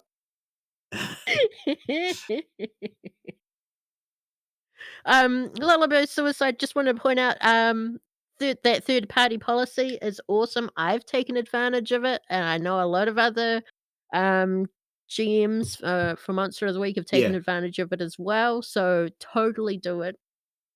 It is Yeah. awesome. Yeah, no, there's a lot of third-party adventures out there that you can grab hold of. So, yeah. And if you're not comfortable with charging people for it, just put it out, share it somewhere for free is also fine. Yep, you can also put it up on itch, and drive through is free or pay what you Yeah. want. Then someone can, go get it and go, this is pretty good. Go back and give you some dollars. Just also a reminder that there's also a link to mine here. Here you go. There's mine. That Yeah. myself, Quinn here, and Ian from Shrimp and Crit, and Johnny from the Monsters Playbook are putting together a little book of Monster of the Week mysteries called Let Us Entertain You, and that should be coming out within the next few weeks. So keep an eye out for that too. So I'm estimating it's Cool. going to be about 34 pages in final PDF form at the moment. Yeah, but it's looking pretty good so far. But I had to make macrons because they didn't exist in the official Monster of the Week font. So, Yeah. yeah. Well, Which is that's third because it man for was anyone like, who's wondering. yeah, that's because it wasn't really an official Monster of the Week font. It was just a 5 cool looking seconds. font I found. It's become the trademark of the game. Yep. Time's up. Hands off keyboards. It's a pretty Okay. good font otherwise. Yeah. Yeah. Who Whose first? turn's first? I can't even remember. I think me. Yeah, Quinn usually Okay. goes first. So they Quinn. What do you got? This one was a challenging one with the chain. So the asset I have come up with mostly revolves around the like traveling monster hunter group, but could be anyone who's on the move. It is a mobile barbecue kitchen. I love it Which you already. can use to entice people away from the chain. Also, Yep. very helpful for enticing werewolves to not chow down on other living human beings. That's my next. Yep. And Kappa, if you've got pickles, I think, isn't it cucumbers? I Kappa don't know really as love? much about kappas, but maybe. Yeah, I believe it's cucumbers. I think they've got a Cucumbers, very yeah. soft spot for cucumbers. Okay, then yes, also kappas if we got the cucumbers. Cool. Okay, Zoe, you're next on my screen. What do you got? Oh man, I got so little that it's almost impressive.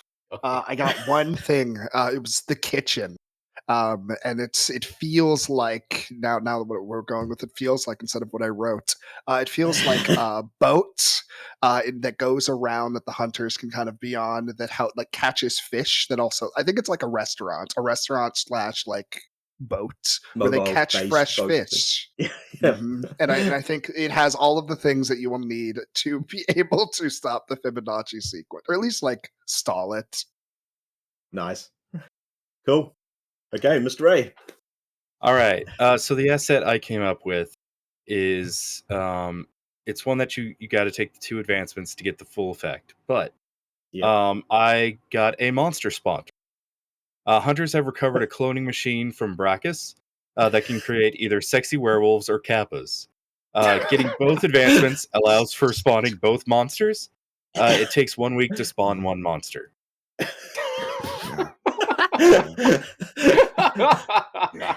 Whoa. Okay, I think that one I'm going to have to give to Mr. A for being the most complete and funniest, although I'm not sure it's actually useful. Well, just start spawning sexy werewolves and we'll find a use, I'm sure. I agree. Wow. Yeah. Okay. Then final round time. Everyone ready? Ready? Cool. Okay. We want a concept for a new team playbook. Ooh. So, give it a name and the core concept. The big bad you created earlier will be one of the enemies on their enemy list. The ally you created will be the first one on their allies list. The asset will go in the assets list. And the mystery you created is their first mystery example, right? The starter one. You create 1 team style for them for leveling up the team playbook, and 1 team move, please.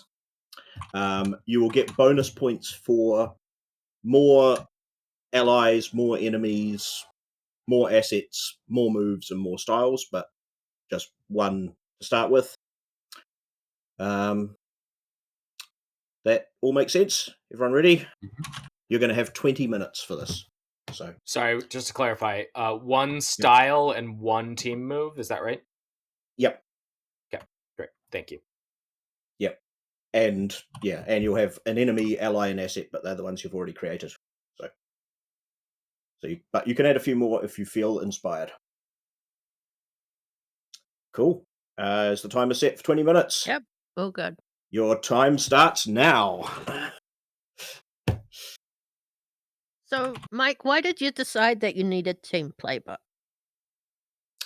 I really like the vibe they give to Blades in the Dark play, and I thought that would be something that could be brought into Monster of the Week to kind of give you like another angle for improvement in your game, and it also is a nice way to tie your initial game concept together and get people on the same page. Mm-hmm, mm-hmm. Yeah, so yeah. Do you have That a is where it favorite came from. playbook? Oh, favorite team playbook. Oh, there's some pretty neat ones, so I'm not sure. Maybe Guardians on the Borderland. I do have a soft spot for that. I really enjoyed writing it, and it's quite a cool vibe. There's a couple of really neat ones in the upcoming book.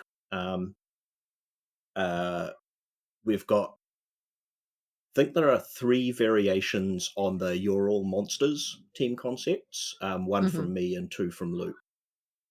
Which are all slightly different vibes for the everyone's a monster or other supernatural creature. So they're going to be quite fun, I think.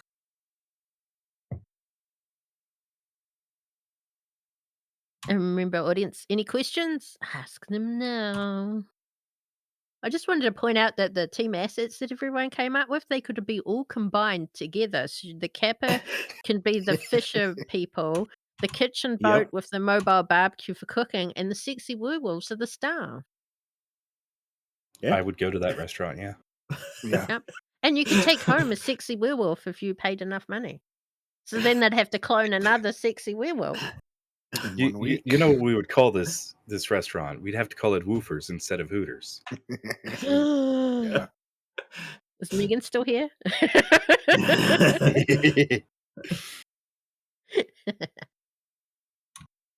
Oh man, I've got to fill 20 minutes now. That's heaps of time, Mike. You sure Yeah. that's not too much? No, it's plenty of time. It's not too much time. But yeah, no, I'm also feeling the running out of things to chat about Yeah. to cover the dead air. Jason says all the Do werewolves are in booty shorts. River of Yeah. Asgard, obviously it doesn't count as human trafficking because it's sexy werewolf trafficking. Yeah. Yeah, easy. And And yeah. and it's adopting them. You're adopting, not shopping. Yeah, if you want to go glass half full. JR says they're teacup werewolves. Nice. I did really like Quinn's ship idea, and that the ship continues on going from port to port, read the chain. So if it's part of a larger Yeah. campaign, the ship is just left alone by the hunters, right? It's Oh, still that's doing true. At its the end of the thing in the mystery, it's going to keep background. on its Yeah. mission, isn't it? Yeah, nice. Yeah. Subtle. Excellent idea. I mean, assuming it was intentional, obviously. Of course. We're all keepers and GMs here. Oh, Everything's uh, intentional. River of Asgard. I mean, really, what's the chance the hunters would like sink or blow up the whole ship if you put them in a mystery on the ship? It would never happen. I don't know. A lot of hunters like playing with fire. Yeah, I mean, I've had people blow up the world in games with a summoned in, so a ship's nothing really. I've seen a movie where at the end of it, the world blew up, and then there was a sequel, and the world was not blown up.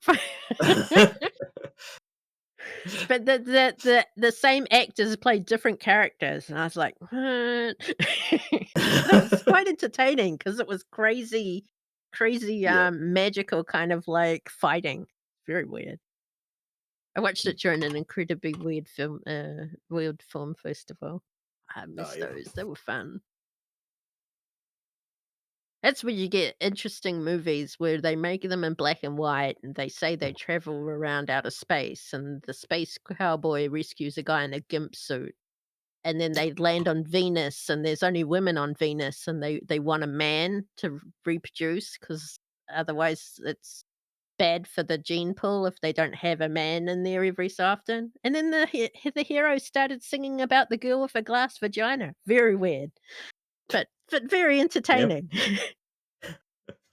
But everywhere else in the world, in the universe, there were no other women, so it was. Obviously, yep. I don't know. It was, it Yeah. was it was a very interesting movie, but it was really great.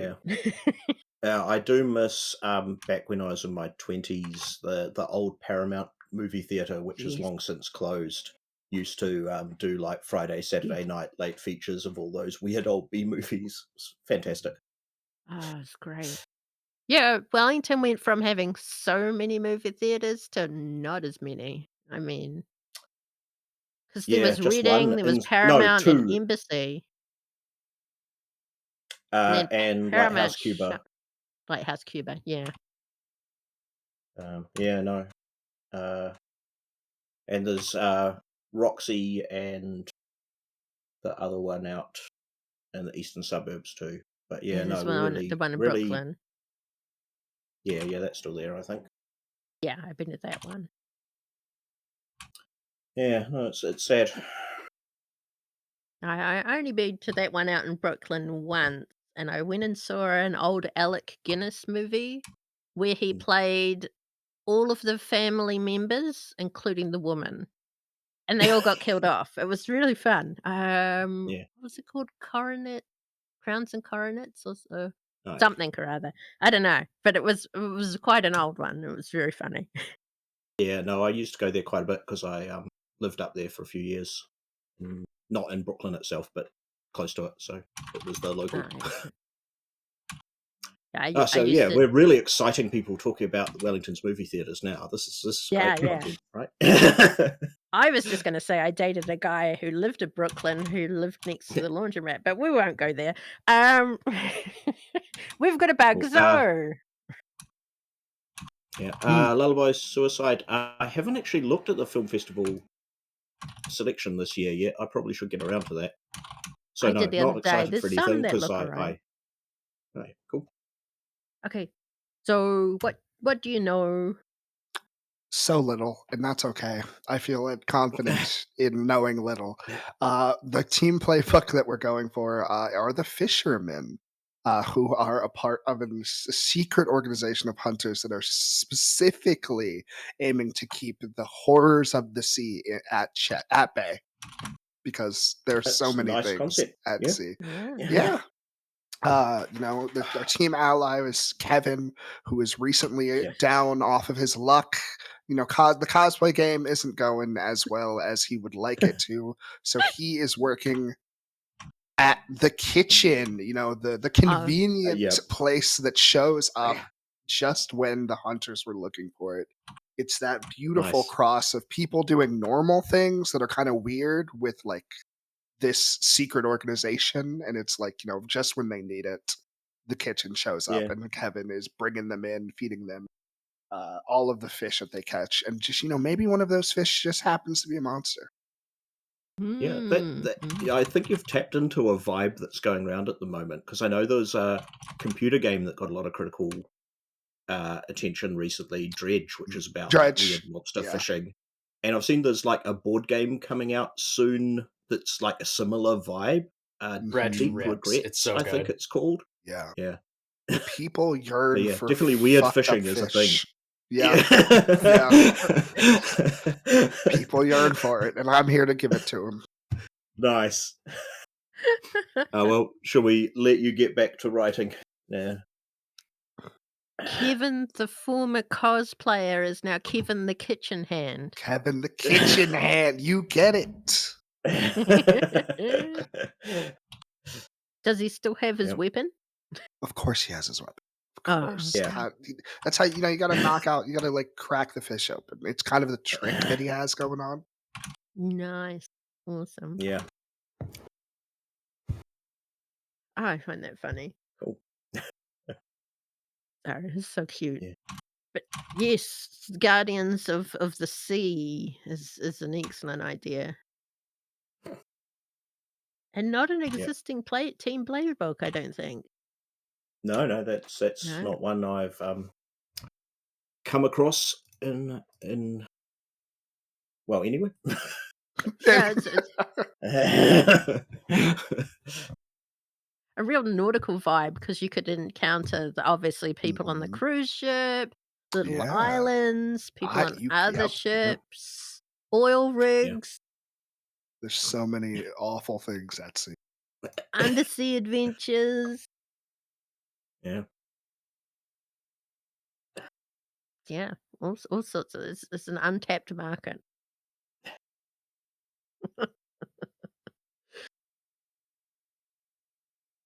I gotta say, Mike, I don't think I Yep. could be a competitor on this show. I think I'd be really bad at it too, honestly. It's much better Yeah. just making up the horrible rules for other people to deal with. Gee, you don't say.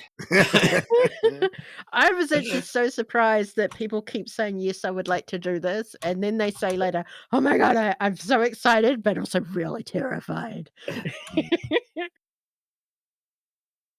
And I'm like, "I'm too terrified. I'm glad I'm on this side." But I think the thing is, like, I mean, it's going to be hard to get everything done. But like, if you can come up with a cool core idea, I mean, Mhm. that's kind of most of the point of it, I think. So, rather than the getting absolutely everything done, and obviously not fully complete because there is no time.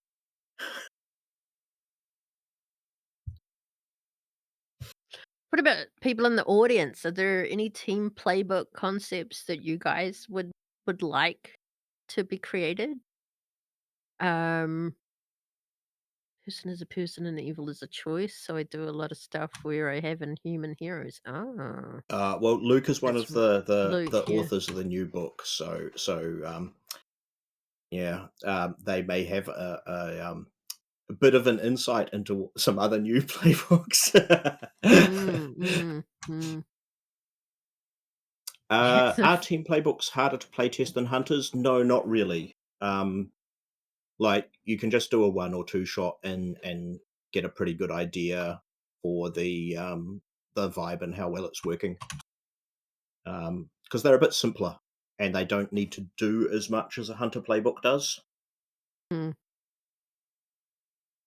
They might not even come into play, even just only as needed, or just an Yeah, extra option for you to draw from. yeah, yeah, 'Cause, I mean, we did one of the team playbooks for Paranormal Planet on that stream where we were playing as, people who make it was kind of an amateur web show of, yeah. cryptid hunters, much like David Attenborough, going Yeah. around doing the planet thing. Yeah, yeah. I think the main thing that team playbooks do is like create that kind of concept for everyone to get their head around, and Mm. the more technical moves and things are less important there. Yeah, Luke says that they love that they add an option, but aren't at all necessary. And then he goes Yeah, on to say that one of my gripes with supplements in the noughties was when they made them the core book absolute. yeah, yeah. No, I share that opinion. I think all the Monster of the Week supplements are extras that you don't have to have. Yeah, Sorry, obsolete, not absolute. yeah, Sorry. Another question from Lullaby Suicide. How many yeah. moves, assets, etc. do you recommend giving a team playbook for a one shot? And is this different Um, for playtesting in a one shot? Yeah.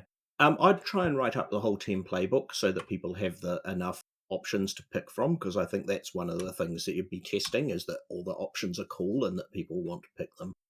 Um, then again, I've written a lot of them now, so it's a bit easier for me to kind of come up with everything. um, you could probably get away with about like half the usual number if you needed. Probably want to make sure that the styles are you've got at least three styles, because that style question that gives you the level up for your team playbook's pretty important. You want to make sure those are all solid. Oh, yeah, Hex, that's a pretty good idea for the for a team playbook. A classic.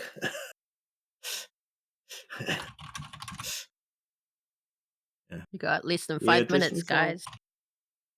Yeah, Wardens from Dresden Files would be another one that kind of overlaps with like the professionals agency or an initiate sect, but and I think some of the team playbooks we've got in the codex can kind of do it, but maybe not directly. Mm. Oh, It was just the executioner thing in there because I think didn't they want to execute yeah, Harry at one point?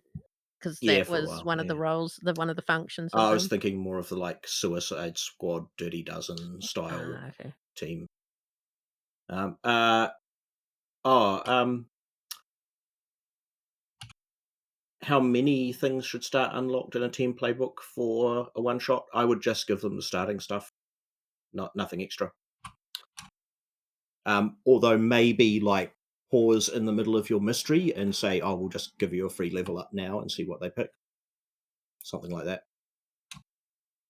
Oh, for the Risen from the Dead team playbook that Luke was talking about, I think you could do is it the Doomed World Exiles? Probably do that. Which one are they in? I think they're in the extras from the. I'll Yeah, just yeah, take a moment to show this off. The Codex of Worlds Apocrypha. My mystery's in nice. there, page 80, guys. Yeah, yeah. So that's a lovely little print on demand of all the extra stuff from the Codex. I Crowdfund. wanted to make them all match because I've all got all the soft covers. Yeah, Dreaming Army, a phenomena one, guys, because I like phenomenas. Phenomena. yeah, Do, do, do, do. The artwork is brilliant. yeah. I Just think showing one it of on the my little. things that was most pleasing about the codex was being able to get a different artist to do each of the settings so that they've each got their own vibe. I think Mhm. that came out really well. I was so happy when I saw that art come in for it. That's really great, huh? They were like, "Tell us 2 things you might want art for." So I did, and then there's, like, way more than 2 things that I got art for. Yeah. I was like, "Ooh." Yeah. I think one of the things that's great about working with Evil Hat is they really enjoy making each book as awesome as it can be. So Mhm, mhm. they overachieve on all that stuff.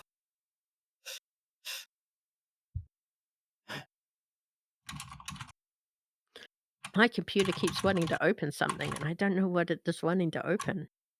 Oh, it's a reminder from my Apple Watch.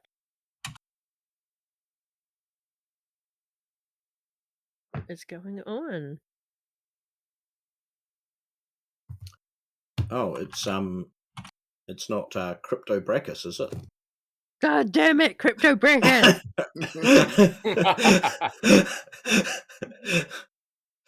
I think it's just a reminder for today's stream. So I'm like, "Okay, Oh. that makes sense." Okay, guys, River of you're coming Asgard. up to a minute left. I think that some team playbooks are very specific. If you look at the ones in the book, like the whistleblowers and the wild hunt fugitives, are both, they're it's okay to make them like this is a team for this specific game only, and not wider. Particularly if you're doing a third party one, right? Because when we're making them for the main books, we've got to kind of keep a lot of them quite generic to cover lots of options. But if you're doing one for yourself, yeah, go wild. I think we'll leave Dixon's question for after this because there's 20 seconds left to go, and I don't think you can answer it in 20 seconds. Yep. Yeah, no, we can get back to that. Yeah. Okay, 10 seconds, guys.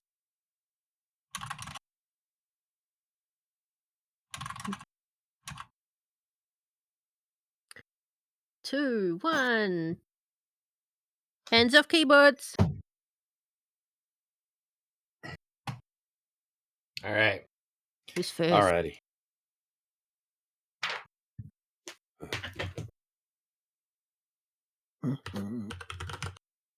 Cool. Oh, sorry. Answering something in the chat.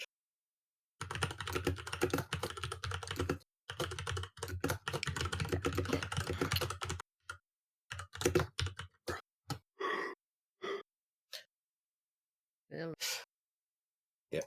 Okay. We called on Quinn first last time, didn't we? Zoe, do you want to show us what you've come up Yeah. with? Yeah, let's go. Oh, that's right. I We bothered you halfway through, so we've already got a 100%. preview. So you already Yep. have a hint. It's more than a hint. So, Yeah. like I said earlier, I've got the fisherman. Little quote is, "The ocean is a great big place, and we're searching for great big answers." This Yep. is, like I said, the hunting organization that's trying to stop the just the sea in general, from growing unchecked. Monsters and even just fish. There's some real messed up fish out there. Um, we've got the kitchen. That's their asset.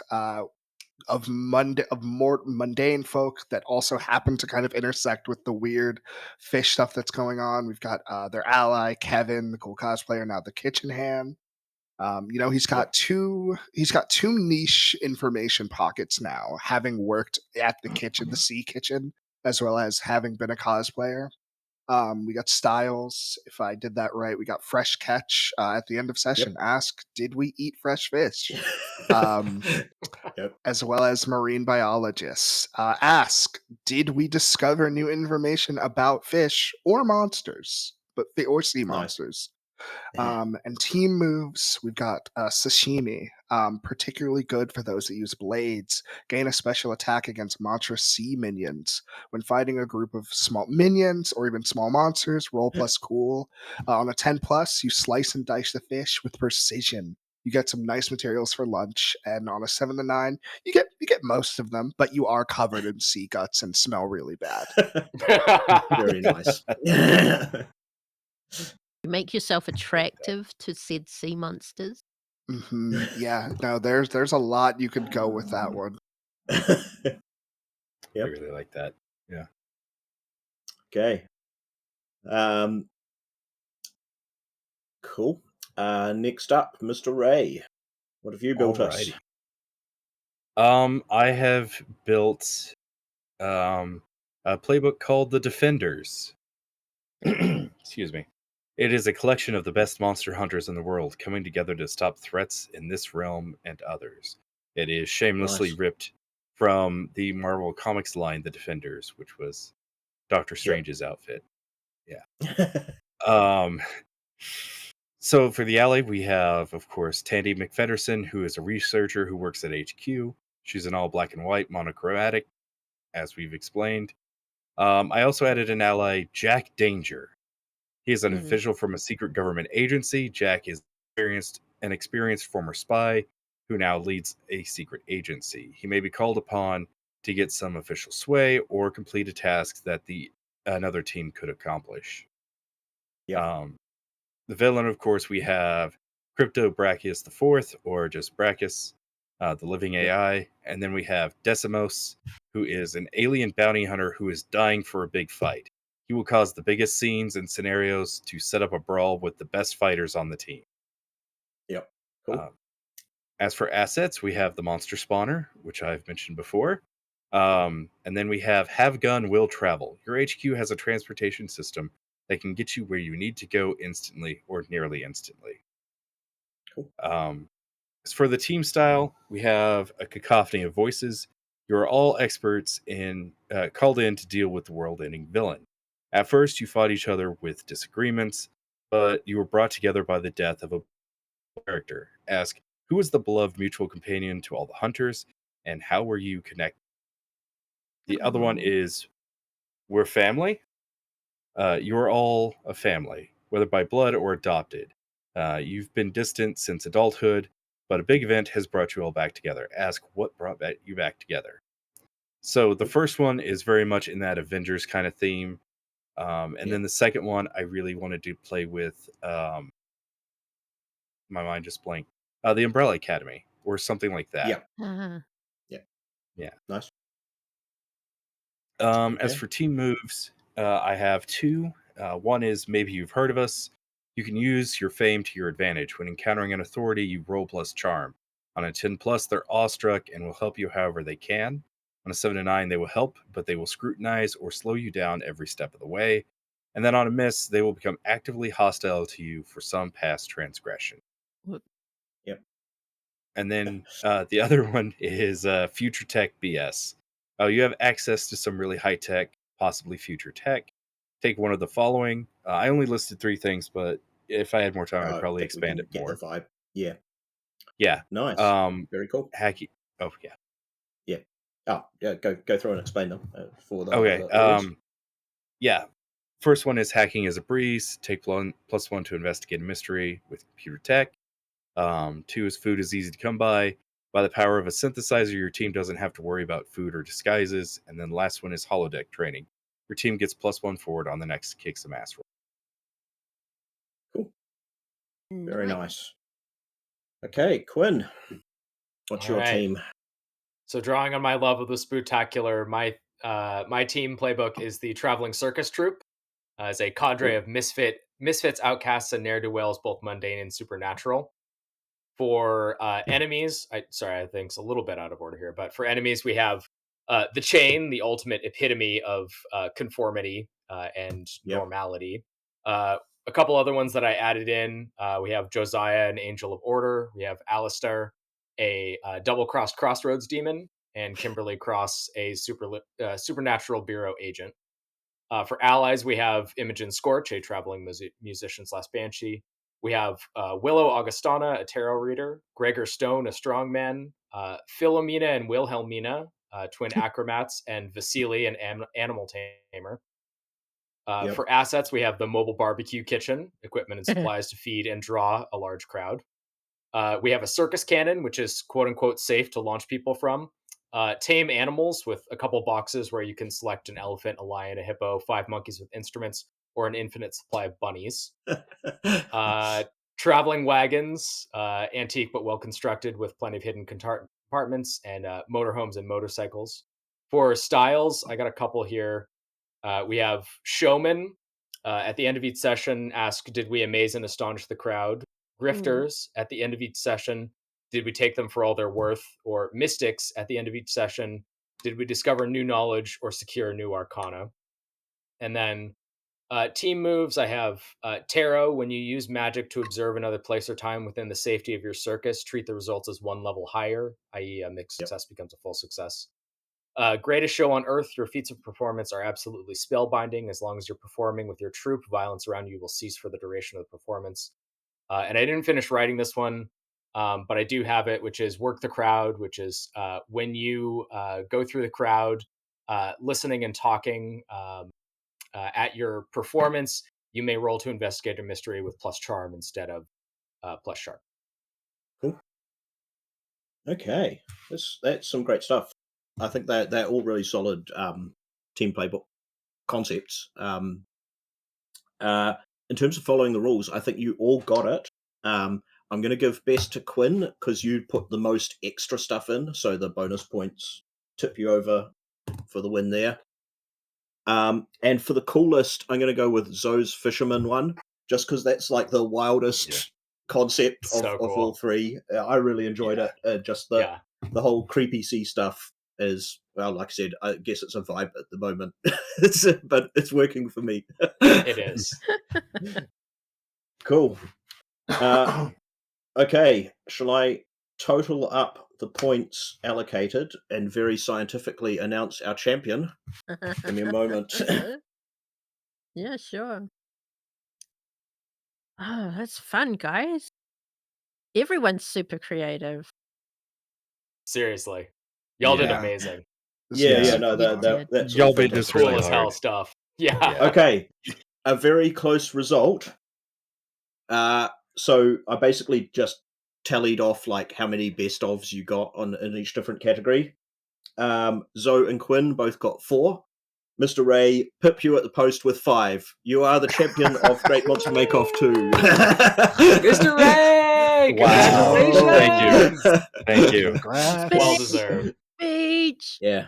Speech! If I had to thank anybody, it's probably Tandy McFedderson. I think she really got this in the clutch for me there at the end. Well, in the middle, but yeah. MVP. Yeah.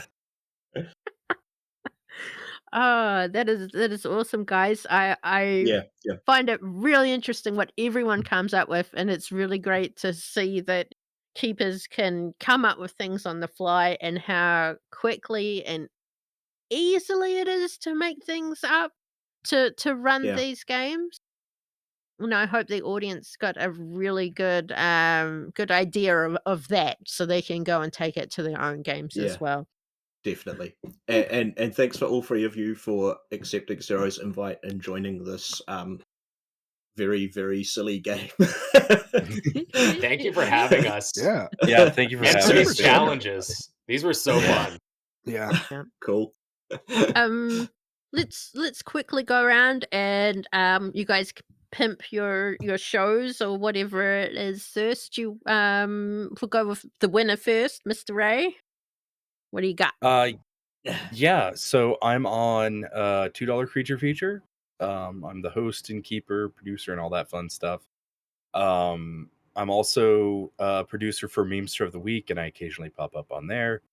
And then outside of that, I create my own games. I have an itch page, which I think I have. Yeah, there's a listed link there on my itch. There's a mystery that Sero and I made together. It's also got the mysteries from the first season of $2 Creature Feature. So you all can check on that. Awesome. And Zoe, what can people find you on? Yeah, so you can find me personally on Twitter at RadicalZo. Same as you'll in this chat, you'll see my name. It's really easy to find, I think. But the channel that I run and do all the stuff on, all the creative stuff, is called Urban Omens. Our first show was a Monster of the Week show about a magical Faustian circus in a place known as the City, capital T, capital C, where we play a lot of games with a lot of Black people just doing a lot of weird and creative stuff. Super fun, super excited. The next we'll be doing another Monster of the Week show next month, actually, called Siren Song. Are we in April? We're not in August yet, so it is next month. Called Siren Song, an all Black Monster of the Week show with 5 players. Where I don't even, what are we doing? I think all of their characters have died, and we're gonna do a little murder mystery to see who killed them. It's Ah, Yeah, I'm excited about that one. I need to start posting about it soon. But yeah, that's me. okay. Cool. And Quinn. Yeah, Quinn Majeski. I am the GM, keeper, producer of Monster Hour, an actual play podcast. We played Monster of the Week in our first season and just wrapped up our second season playing Absurdia. Absurdia is the game that I wrote.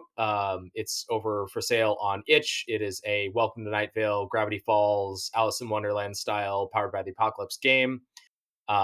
If you liked the chain would fit equally well in Monster of the Week or Absurdia. Um, I'm not really on social media, but I do all the stuff for all of the Monster Hour accounts. So if you want to find me, that's where I am. Awesome. And Mike, what you got? Yep. So yeah, you can find Monster of the Week on the Evil Hat website, and all my other games and weird projects I'm working on my site at genericgames.co.nz. It just leaves me to thank the audience for joining us and providing excellent input and also questions. I want to thank the Yeah. competitors here for being so brave and creative. And I want Yeah, to thank it was Mike for fantastic. coming on and being a benevolent judge once more and Hear, for hear. creating the Yeah. game Monster of the Week.